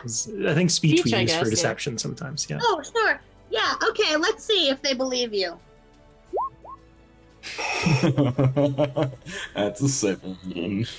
So, yeah, they don't believe you, but they like you anyway. Yeah. If anything, Sage respects you more for not doing it. So as all the knuckleheads are injuring themselves against the null field, Finn and Sage, you do smell the candy fruits. And that is the reason you are here. So candy fruits, Sage would know that candy fruits they're like a shade fruit. So they grow in the woods. And they're up high in the trees. They're relatively large. I sort of think of them as jackfruit. They're sort of like jackfruit. So they're almost too much work to deal with. But if you're, have a lot of free time in your hands, then you could, butcher them up or whatever. So as the knuckleheads are injuring themselves and laughing about it, what are you guys gonna do? I haven't, so when they're ripe, would they fall off with enough force to the tree? They don't. They don't Okay. fall off. You Okay. have to go and pick them. Curses. Why do I even have these deer legs? I'll just kind of like shift the face over and so are they gonna help? I guess I'm helping. Are they gonna help? Beckney, do you want to be thrown into a tree? I think at the words, Beckney, do you want to be thrown? They're already starting to make their way back towards you. They're kind of just holding onto trees as they go. Yeah, I would love to be thrown into it. Where are we going? We're gonna give you a rope, and we're tossing you to get the fruit. I'm just gonna assume Callie's gonna climb. Oh, Callie's having a slightly different conversation while everybody's talking about this stuff. Right, do it. Oh no! Callie's talking to Pyron. And just suggests, hey, Pyron, you're kind of small, but I could chuck you through the barrier. We tried that once. Yeah, but I no think- offense, Beckney, but I'm a lot bigger and stronger than you. I'm pretty sure I could get a little bit more. There was a smart term for that. Trust. More trust into the air. Or Momentum, something like that. thrust. That's the one. I Trust. was gonna say weavage. Weaver. Why do we need weevils? We should get Okay. weevils. What's Pyron's reaction to this? He starts stretching for some reason. Yeah, I bet you can throw me really far. Their And then- tongues are all broken. Rolls on up. Okay. Let's do it. No, All right. no, give we're me your not. hands. Okay, We'll get kind of close to the barrier first. Yeah, should there be a running start? Oh, that's a good idea. I was This is gonna a bad spin you idea. around and then let go. but then Oh yeah, that'll Okay. add the spin. yeah, we'll do it that way. We didn't try so the yeah. spin. Callie just carries Pyron over to the edge of the barrier and Veshna, starts please. Callie's spinning going to around kill in a Pyron. circle. Please help. It's okay. He was fine last time. Oh my. Oh, Oh, the roots I think below. Veshna sort of like gets in the middle and like as Pyron is doing the like limbering exercises and kind of puts her hands up and says, these trees around here grow through the barrier. It's not like the barrier has like cut them. Why don't we maybe look and see if there's a hole in it? Because Then I don't get to throw things. No, I mean, I I'm don't not- get to get thrown. I mean, I'm not like okay. Let me walk this back. I apologize. I was a bit unclear. I'm not saying that throwing Pyron through the barrier that burned your tongue is a bad idea and we shouldn't do it. But I'm See, also so not let's do it. saying that. That Oh. I'm saying it's a bad idea and you shouldn't do it. Wait, What- Sage Veshna, what about the candy bad fruits? idea and we shouldn't do it. You could throw Pyron into the tree to get the candy fruit, and then we get to eat delicious candy fruit. What And I really Chelsea, like about this what- conversation is everyone's talking over each other, and Bethany's standing there with his, Oh, Bethany. like, I think in character. Yeah. Waiting So for her turn. you said that the trees go through the field. Does that mean the wood is immune to the field? Could we put Pyron in a log and then throw him through? So, I could caber toss him. no, okay, so we're gonna have to actually have a little lesson here. We're gonna do a little lesson time. Everybody chill out.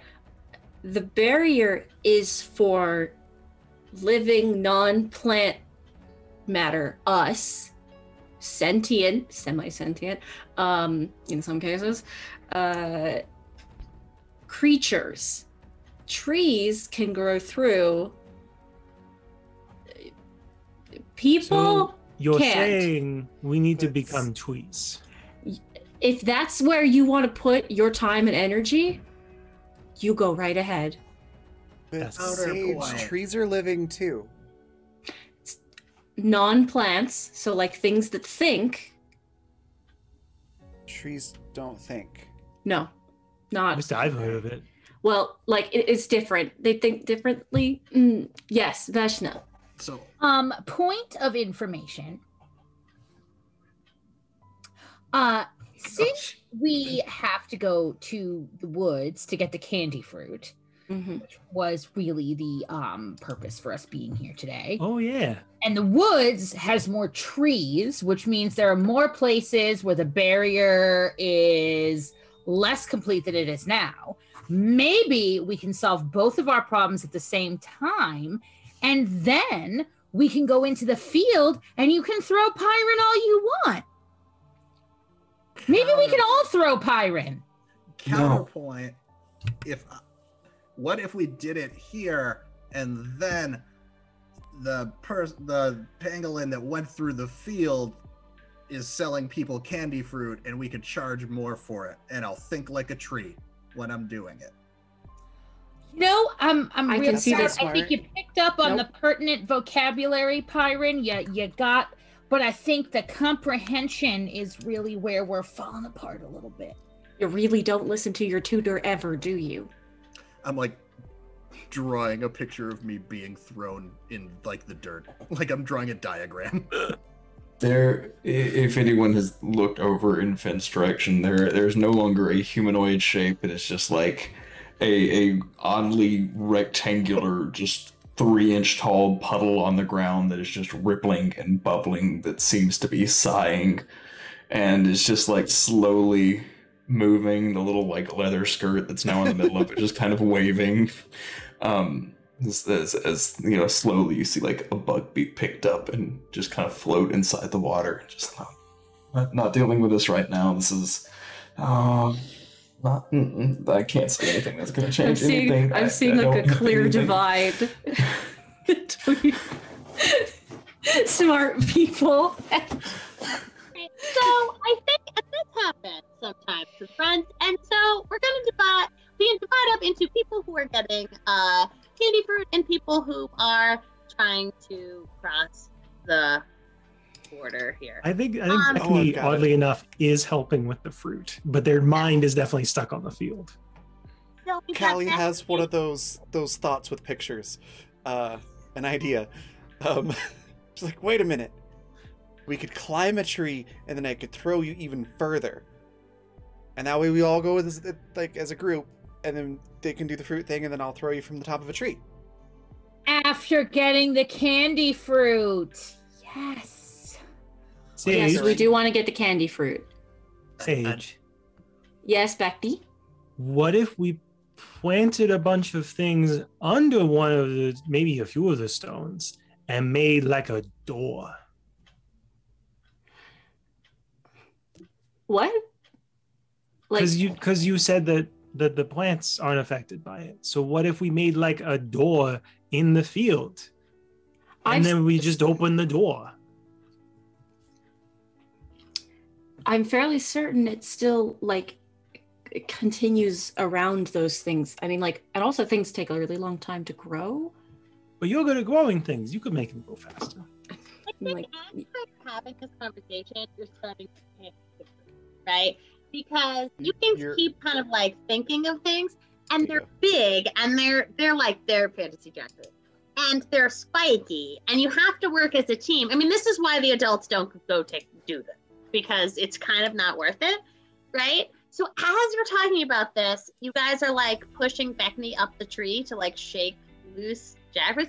Why it's Beckney up the tree, I guess, is just because he's the littlest. They're very easy They're to the throw, easiest one and to they get like on. to be thrown. Mostly, I That's just wanted good. Beckney to stop contributing to the field conversation. Here, we're gonna go do a different dangerous thing that I get to control. And what about Fen? What's Fen doing? Bubbling distressedly. Yeah. Bubbling very distressedly at the moment. And just kind of like, if we actually succeed in getting any of the candy fruit, Finn knows this really nice. He's heard from other folks that the way they eat the stuff in other places is really cool. And so he's been working on a trick. And so if anybody hands him one, they're gonna like go back into a humanoid form and just kind of engulf it. But you'll see, like, after a second, like, just tiny ripples all over the water. And they'll start to steam just a little bit. And you might see, like, little tiny, like, flecks starting to float inside.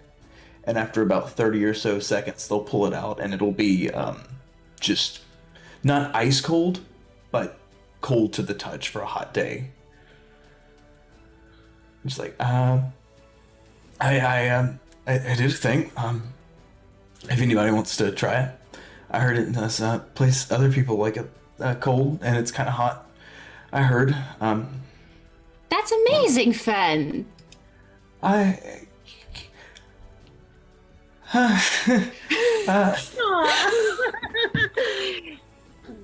Yeah. Um, Callie will walk over and try a piece, yeah. yeah,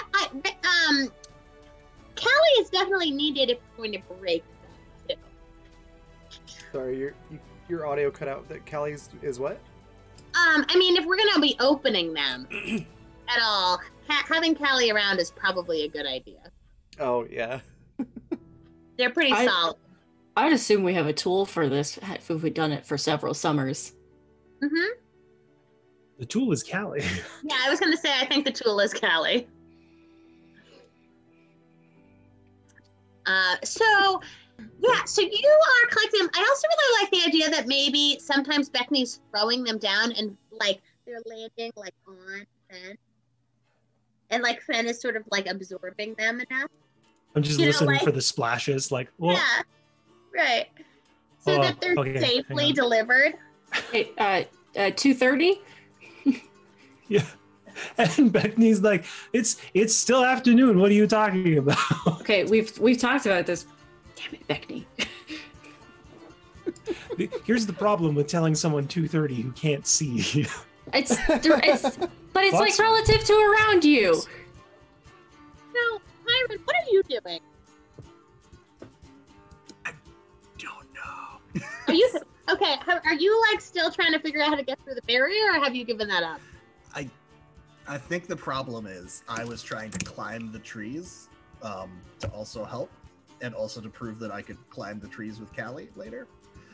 But I'm not good at climbing the trees like Callie is. Okay. I think I'm maybe on the other side so no one can see my shame. I as do have an keep trying. idea, because what we could do is while like Beckney goes off like out of view for a second, maybe they like pull down a branch or a vine and like try to pull you up with things. Okay, I like this idea that like Pyron's kind of on the DL trying to climb a tree. How's it going? Not good. Why don't we see? I think this is probably another nimbleness, right? Or it might be physical fortitude. Could there be a is might. there is might. Yeah, Yeah. Might Oh, yeah, is, you're right. like physically hauling yourself up. I'm Okay. just as bad at all of those. So it's Great. great. Could I potentially help with might? So like maybe pull up if he gets close.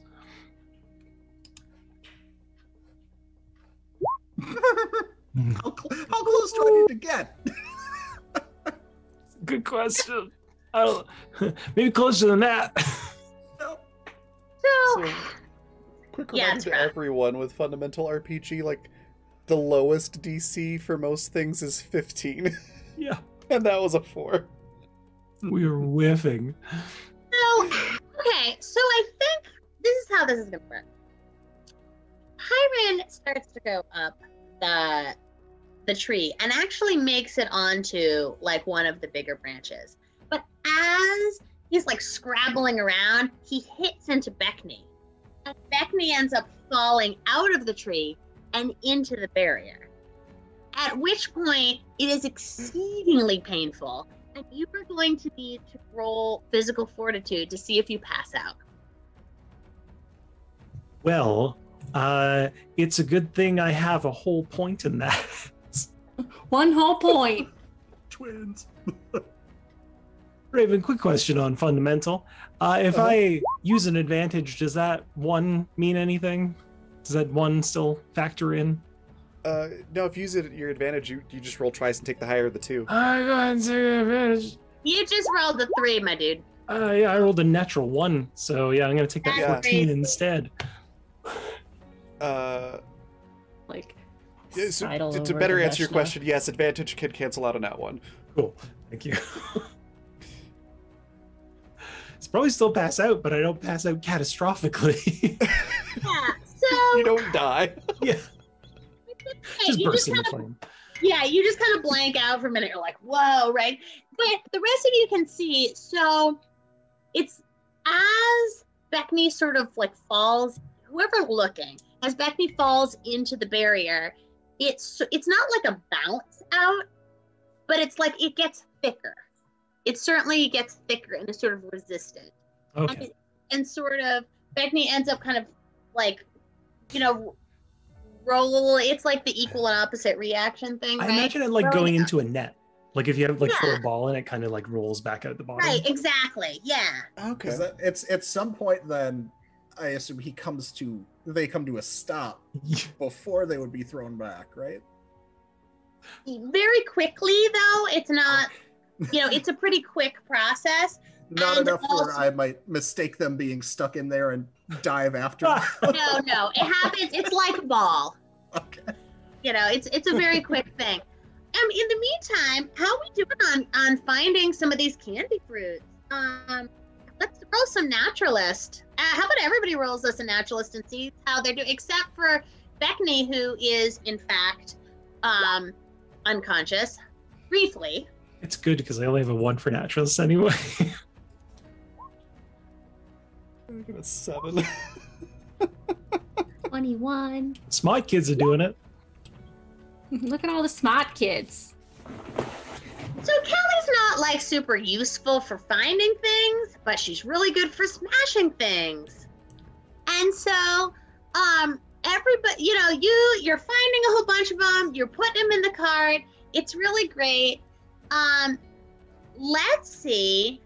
Beckney's kind of coming around. Are we gonna try to get Beckney back up in a tree, or are we good with what we got? You know when you have sunstroke and you don't realize how stupid you're being? I think Beckney, as soon as they wake up, is like, why am I out of the tree? I'm supposed to be in the tree. And they go to start scrambling back up it. I love this. Roll nimbleness. Let's see how you do. But Sage, also, what are you doing? Because this is gonna fail. So Sage at this point is like kind of, it probably is working with Veshna and kind of brings up like, I appreciate your backup a lot. I did want to say that I'm not disinterested in the idea of finding a hole in the barrier. Just I appreciate when we don't throw our friends at the thing that hurts us. And Veshna is without breaking eye contact with Sage, going to indicate Beckney sort of like Far Side cartoon throwing himself into a tree repeatedly to try and climb it and go, exhibits A. Like face palming into it.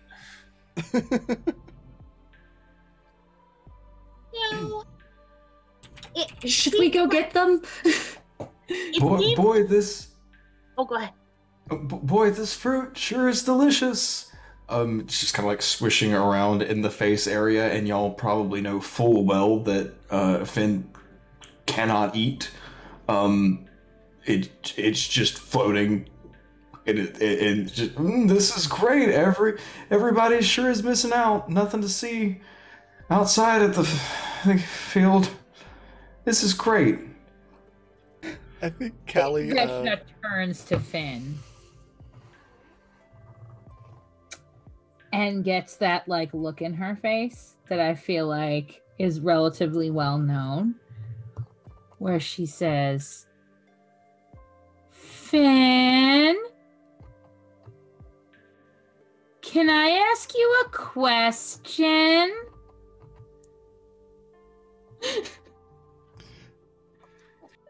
She's the bad face at is just not moving like at all. having a neurological event. It is just a complete, suddenly, it could be a translucent statue. It is not moving an inch. The fish is just swimming.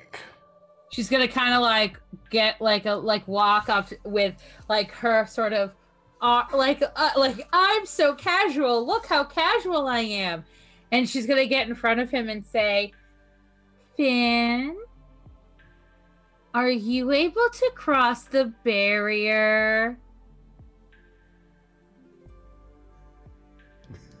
That's actually an interesting question. Finn is sentient. Motionless. Not to interrupt rudely, but Callie does have Crass as a challenge. And so I think she's just gonna walk up to Veshna right at that moment and be like, why are you acting weird? What's wrong with your voice? And everyone is suddenly looking at me. Oh no. Oh, sorry. I'm gonna go just get Beckney off the tree. I'm gonna turn very calmly to Callie and say, Callie, I'm asking our dear friend here. I'm the dear friend, actually. That's it. Thank you so much for coming, friends and neighbors. It has been great to have you. I'm sorry. We have done all that we will ever be able to do. All right. Good night. Thank you and good luck. No, I think she's just gonna turn to Callie and say, Callie, I'm asking our very good lifelong friend here a very important question, and I'm noticing that they seem to be reluctant to answer. If you will notice, saying it all funny. The fish is and long. The fish is not swimming. It's just being dragged by current. Just completely. It just seems to be completely out of control of its movement. So just like floating upside down. Mm-hmm. Just it seems like it's in an underwater tide somewhere. Pyron has sensed this dramatic moment and he has like a specific few of his scales are very polished to the point where he can roll up and adjust the sun almost to like a spotlight on the scene just to add to the drama. Without like looking in his direction, Veshna is going to adjust her hair just a little bit so that the light is hitting in the right direction. We've definitely practiced this. Yes. This is something that has absolutely happened in the field behind the tavern many a time. And like, Finn, honey,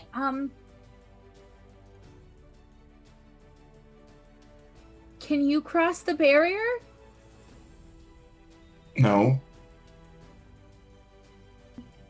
It's a lot of emotion for no there, Finn. That's a lot of turbulence. Your fish buddy. I mean, I don't know. For sure dead. Turbulence. Like, your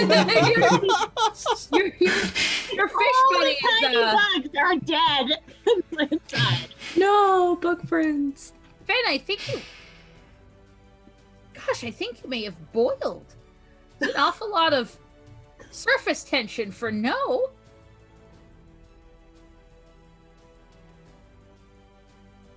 It's the first time in my life I ever wish I had taken fluid dynamics in college. Oh wow, a crab! And like suddenly there's a hand pointing that way, No, A crab? and you see like they were in mid, like their shape was already starting to twist, anticipating people to look away, and they didn't, and so now they're just like one hand awkwardly becoming a claw. Just Finn, do I have to go get a sponge? no, Veshna, we Please, promised not we wouldn't again. do that anymore. not again. That was traumatizing for I Finn. thought it was my coral. It wasn't.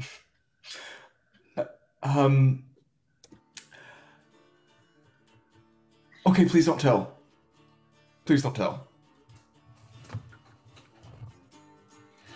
What's it like? What happened? What is it? What goes on over there? It's not. We've been standing in this stupid field for like 3 hours. I had to make sandwiches with my dad, and here you. What are we doing here? Picking candy fruit. You I have to thought. tell us now. You have to tell us. And is there magic? I don't know.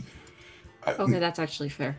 There's different. I don't know if it's magic, but there's different. All of this is But while like it's- screening into the light. None of this is any good if it's only Finn who can go through. Like, no offense, Finn. You don't really seem to have an adventurous bone in your body.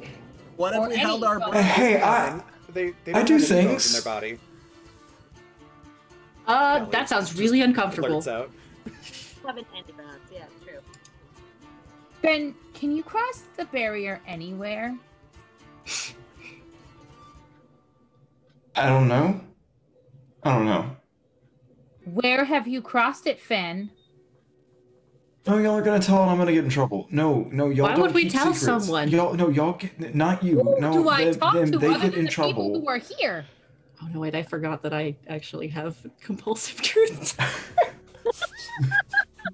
I think Veshna, making the same realization that Sage just made, puts a hand over Sage's like mouth area, not like in a menacing way, but in a sort of like, this is not the time. Hey, Finn. You know you don't have to tell anybody if you don't want to. We're your friends. I'm still I on just- board I with just- the I just don't like Tyrant it. plan. We can't, Me too. Pyron. No. Pyron, did you get in While the they're trying to tree? figure this out? Because Pyron climbed the tree. You know what? just doing a lot of talking. I am so sorry. I am being a very bad friend right now. I have completed the Steps to Respect curriculum at the Pylon Village Memorial School, and I was a top 3 scorer in the final exam, and I am sorry, Finn, I am not respecting your boundaries. You know that as your friends, the only thing we have ever wanted to do is cross this barrier, and the fact that you have been holding out on us and your ability to do so for such a long time is absolutely your business, and I, as someone who values you and respects you for the person that you are, will honor that. Now, I think we need to go swindle some idiots for candy fruit, and she's gonna like tuck herself all together and like very primly go and start putting the candy fruit into a backpack. Callie follows that up with like not picking up on the sarcasm or guilt tripping or anything whatsoever. And it's just like, yeah, exactly. It doesn't matter.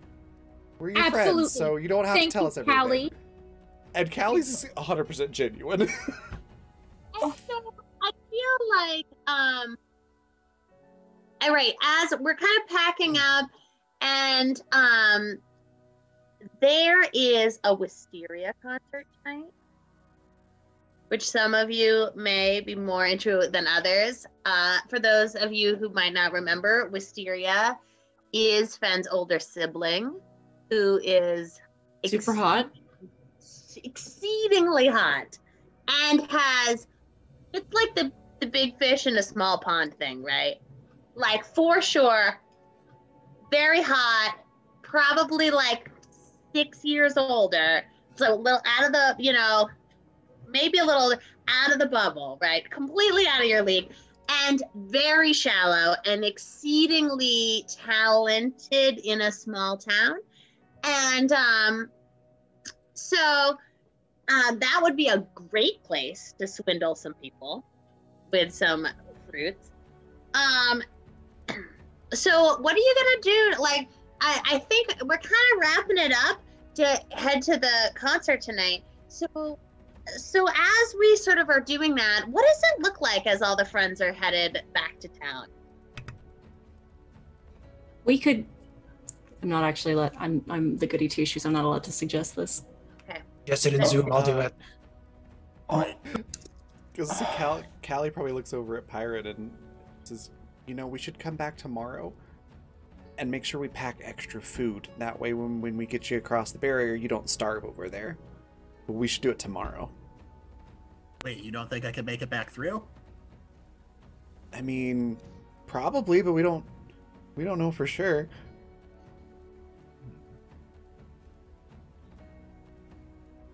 Okay, we should bring like. Let me see if I can't make like a sling or something too. You can just like pull me back and launch me. A cannon? Oh, a cannon would be great. We should find that cannon in town that they shot at me. Yes, absolutely. We should do that. That would be so perfect, and I could just haul it out there, and then we'll just shoot you with the cannon. I mean, I don't get to throw you, but I get to shoot a cannon, so that's pretty great.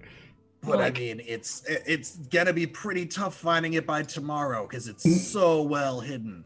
No, it's okay. It's okay. You should totally find the cannon. It definitely exists, and you need to find it. You know, I think you might want to go look for it. Please don't mess up their concert. Please, I'm never gonna hear the end of it. I'll take you outside the barrier. Oh no, they're doing the cannon thing tomorrow. Please don't mess up their concert. We're not gonna. We're just gonna overcharge for fruit. What? I'll take you out. Just please don't mess up the concert. It's perfectly fair. Okay. I mean, I wasn't planning to do anything to the concert, so that seems like a great deal. I won't mess up the concert, and you'll take us outside the barrier. That's really nice of you, Fen. Win-win. Wait, can we actually? Sweet. We were just gonna swindle idiots for money for candy fruit. Thanks, man. Are we actually going to do this tomorrow? What else would we do? And so as you sort of like, as Callie is like running all of you, you know, in the cart, you're all smushed into the cart together with like all these fruit. Right, the cart. Just sloshing. I shall trot alongside the cart, being a deer. That becomes the question. What else would we do? And we're gonna find out. when perhaps we go beyond the barrier. I'm gonna have to Love pack that. so many first aid kits. Please bring fresh water. Before we go, I would like to have a montage of things that happen at the concert. So if we go forward in time, we've got our little fruit stand, and I wanted to have a quick montage of like a few moments at the concert. Up on stage is Wisteria, who managed to make a random piece of leather look amazing. And they are like a siren. So they're singing so beautifully. And everyone's like, oh my gosh, right? So good. And we know, part of it's because we know that like this fall, Wisteria is probably going to go south to like hook up with some of the water elemental people who live down by, make their fortune and live down by the big pontoon bridge. So what are you all doing as you're trying to make your money and be at this awesome concert? Sage has really good hearing, and as such probably is as far from the music as possible, because it's a bit much. Just trying to run damage control. I don't know. It's kind of like Finn's going into it with the same attitude that I am at this moment. I don't know what is going to come after this, but I'm going to try to make sure it doesn't ruin things. That's pretty much it. I think Veshna absolutely has a merch table. Veshna has a merch table and has sort of like dragged Pyron in to like be the sort of like. So Veshna's running the merch / candy fruit table, refreshments and merch, and it's definitely like getting top dollar. I mean, those are some $35 concert T-shirts. Like, there's no, Well, and I feel like there's also some dolls, some really cute little hand embroidered dolls that Dad made you to help From out the with your league of business. other kids who aren't your friends. Yeah, from the league of other children who are not your friends. They, like, with all of his skills from that, he made you a bunch of Wisteria dolls that you could sell.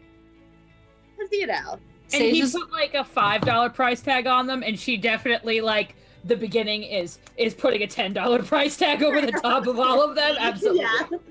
Nice. Sage is also running a little bit of a like, if you get sick or nauseous in the crowd, come over and I will treat you booth. The first aid tent. I'm the first aid tent. What's Becky doing?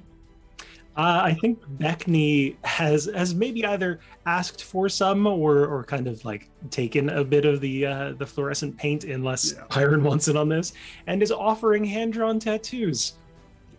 I think that's our station at the merch table. I think so, yeah. Until we get to like the crowd surfing beach ball part of the night for us. I want to say it would be very on brand for this age group that they are increasingly more and more just. Yes. And as well, I think it's cheaper if you get Beckney to do it, because they don't know what the hell they're drawing, but it's going to look neat. So neat. And what about you, Callie?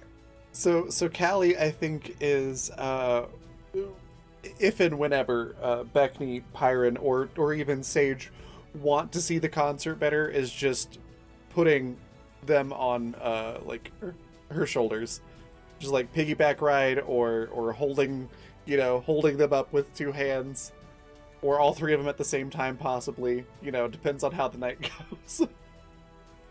Every time their heads pop above the crowd, I panic. Just... I love that we just have this like series of booths where these like 14 and 15-year-olds, and we've set up these booths at a concert. Probably I'm ushering people. Like, I probably have to work this event, and I'm just like watching all of you be like, oh no, please don't. Oh no, there's a head. Oh no, there's Beckney's head. Why is Beckney that tall? Beckney shouldn't be that tall. Beckney, you can't even see. What are you doing up there? What are you hearing better? What are you thinking about? Sorry, So what was that? Pyron. Oh, you're muted. I missed the question, I think. Oh, what are you thinking about? You're at a Wisteria concert. You know, pangolin things. It's every time. I think some of me getting to do the stage is just being tossed into the air, and so I get like these brief glimpses of things, and I'm just like, okay, I need to learn how to do that special effect and that light, and this is what my concert's gonna be like. Well, that's awesome. And so we see our friends making their money, anticipating the day ahead, and trying to fleece everyone out as much as they can before their parents make them go to bed. And the curtains close on a successful day, being young teenagers in the small town of Pylon Bridge. And so good job, everyone.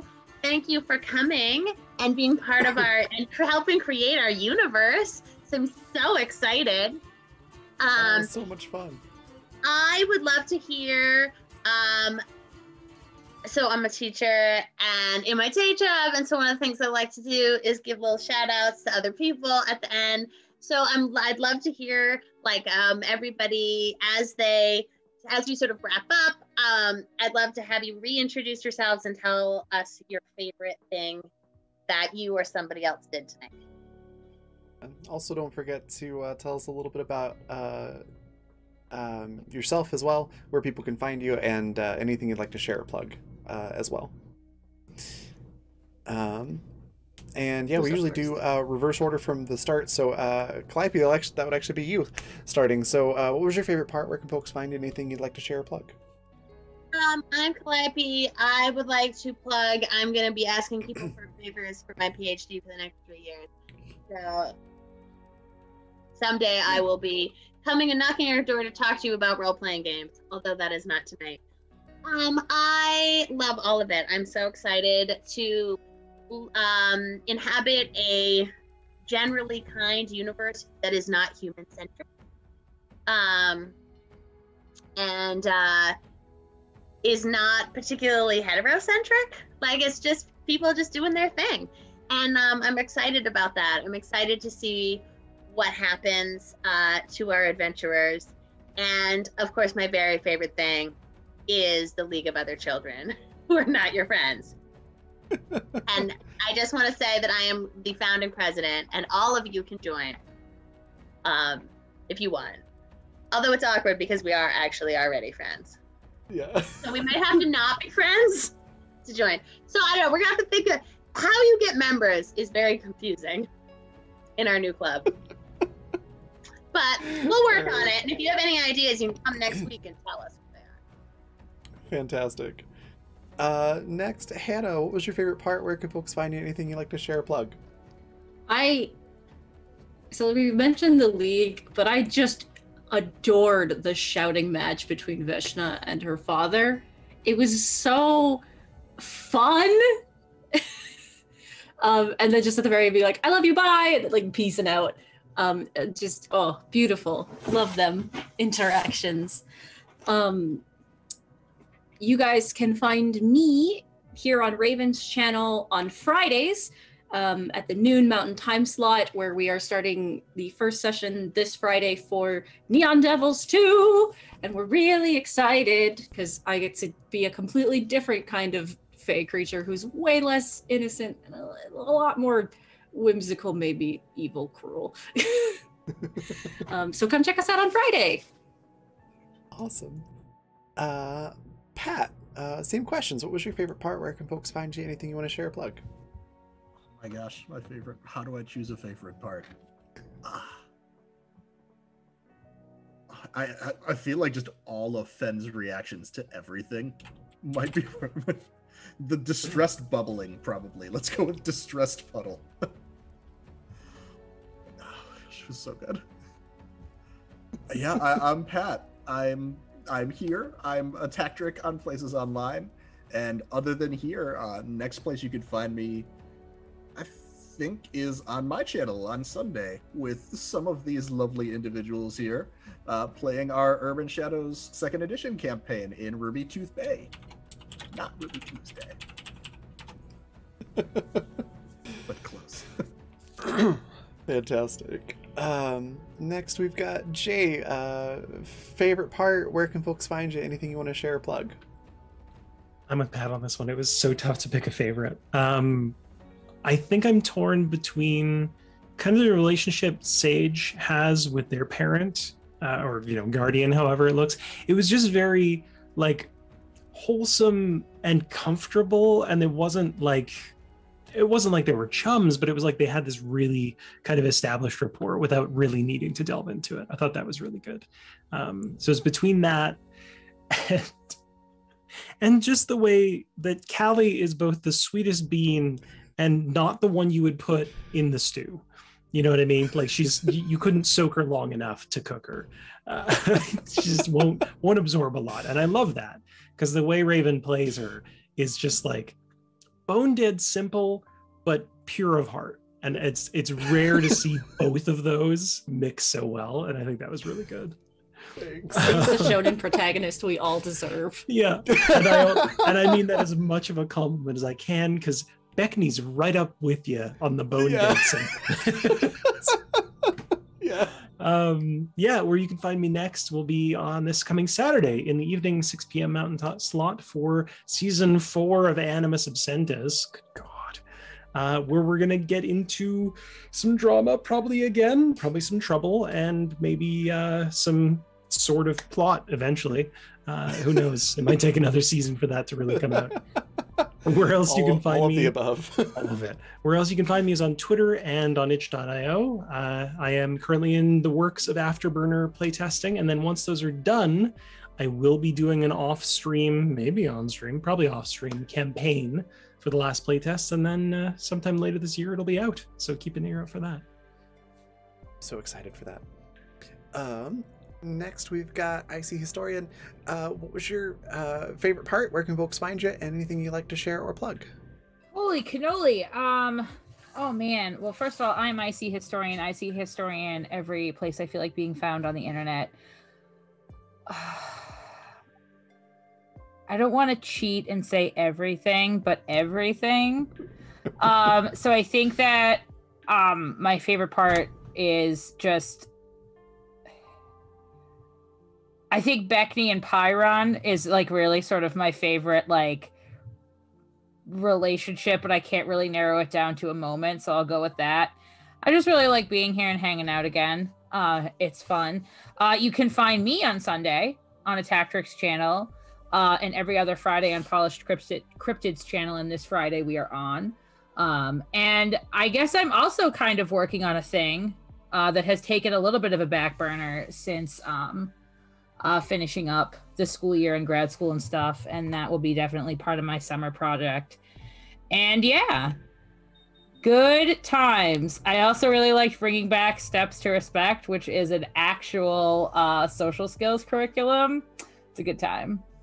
That's amazing. I didn't know that was an actual thing. Poor Zan. Poor Zan has been the brunt of my forceful vocal cords now many times. Thrice in the last 2 days. So my self-esteem will recover, but it's going to take some time. I would pat you on the head, but you're 2 time zones away. No, only one. I just one. Speaking of Zan, what was your favorite part? Where can folks find you? Anything you'd like to share or plug? Yeah, I'm Zan. I'm a DM and content creator for 5e World of Darkness Powered by the Apocalypse and a whole bunch of other really great games. I also do some random games on my channel. Like at the moment, I'm working on finding my favorite fan-made Pokemon game, and that's proven to be a lot of fun. There are also other people on this channel that I am side-eyeing like a motherfucker because they didn't mention any projects that I'm working with them on, so I can't mention them, I suppose. And I see 2 people having strong reactions, but I'm not going to point any fingers. Well, there are projects coming later in this. I just want to hype shit, though. Okay, yeah. I mean, you can hype it now. That's great. It's cool. We'll let it stay under the surface, I guess. Simmer. Yeah, we'll let it simmer. There we go. In Calliope Land, there's 2 times. There's now and not now. And not still Mhm. not now. So when it's Okay. That's just closer to ADHD now, time. then we're gonna baby. So I've got some stuff coming down the pipe, but that is not a today thing. You can also find me over on a Tactics channel for the Urban Shadows game, as well as on Polished Cryptid's channel at an ungodly hour in the morning on Tuesdays and Fridays. So yeah, I'm just kind of all over the damn place, and I think maybe next week I'm gonna do. I just got a solo TTRPG called like Raising Hell, and it's supposed to be like modeled after Monster Rancher, and so I think I might play that on stream because, you know, it's the only way you can play with yourself on stream and not get banned. And yeah, that's oh fuck, my favorite part. My favorite part was the. I feel like I've used this one before, but it really stands out in this episode as well. The cinematography in this episode was really, really good. Like, it really felt like each person had their little bit of an individual scene, and then, you know, we got their name and their information and all of that, and then the wagon rolled up, and they got to join everyone else. So they got a little bit of time to shine, and then they were put with the group, and then the next person got a little bit of light, and just the pacing and the flow of it was absolutely fantastic. Everybody got such like a good, like what felt like an opening that did them justice and let them shine. It was absolutely fantastic. I agree. The pacing was very spot on. Well done, Calliope, for that. All right, that just leaves me. My favorite part. Yeah, I'd have to say for Calliope, it's definitely the pacing and the description of the fruit and everything was just amazing. For Hannah and Sage, just the constant, like, long suffering, like, no, don't do the, you're gonna do the stupid thing. Like, that was just amazing. Can't stop you. Yeah. I can't stop you, but I'm still gonna say something. All of the Beckney and Pyron shenanigans, just chef's kiss. It's amazing. Definitely Vejna's yelling back and forth with her father was just like, I'm just gonna go grab some popcorn and sit here because this is just fantastic. That could just keep going the whole night. It was all great. And then Finn, I absolutely love this character design and the personality that you've given them. It's a really cool concept, and the fact that they are just so sort of nervous all the time. It's a lot of fun. And then, yeah, I really appreciated all of the opportunities for that you all gave Callie to do something stupid. It was a lot of fun. Where you can find me next will be tomorrow at the same time, 6 p.m. Mountain Time, for Exodus. We're wrapping up that series, so we've only got a few more episodes left. But I will be playing Niklaus Sebastian Adama, the Dr. Jekyll and Mr. Hyde character, where Nick is the smarmy, arrogant villain doctor, and Klaus is the chaotic, homicidal imp side of things. It's a lot of fun.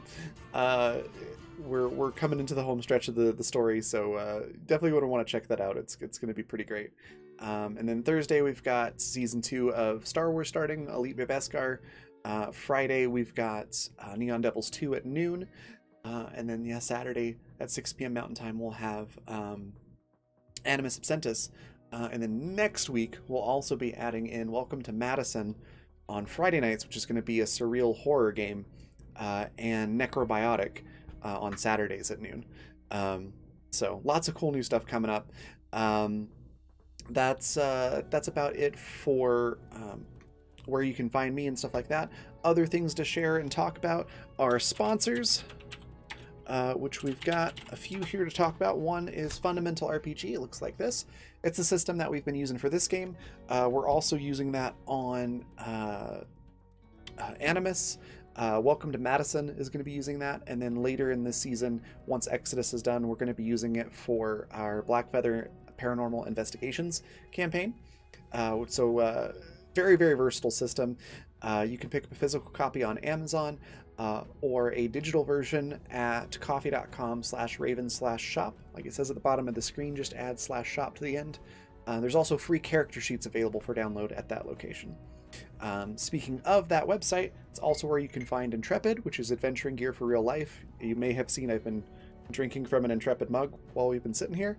You can find stuff like this, clothing like outdoor athletic and casual wear, mouse pads, all kinds of cool stuff with an adventure or tabletop theme to them.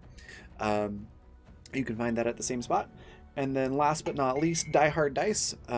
They sent over a really cool rainbow set. You can kind of see it on camera here. I got a whole set of these dice that look really cool.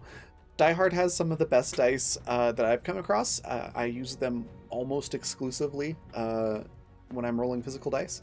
So it's very cool stuff, and if you would like to get 10% off your order when you head over there, you can just use the code BlackFeatherMay, all one word with a capital B and a capital M. And I think that is almost everything. One more thing I'm forgetting, the Fantasy Network. If you'd like to catch up on other shows that we've had on the channel or past shows that we've had in different seasons, you can check out all of our older content on the Fantasy Network. That's just watch.thefantasy.network. Look for the stream library and then go to Black Feather Guild, and that's where all of our stuff is. And with that, we're going to go on a raid. I've got a raid cry, which is, "But Daddy, I don't want to embroider." Feel free to copy that right out of chat. Then we're going to go raid Nerdsmith. Just make sure that they're still live real quick. But we are Nerdsmith. It's another fantastic channel, a whole bunch of really cool people over there. You should definitely give them a follow if you're not doing so already. And then I will see you all tomorrow. I'm just waiting for it to load so I can make sure that they actually are still live before I send us all over there. They are. All right, so I will see you all tomorrow. Bye, everybody.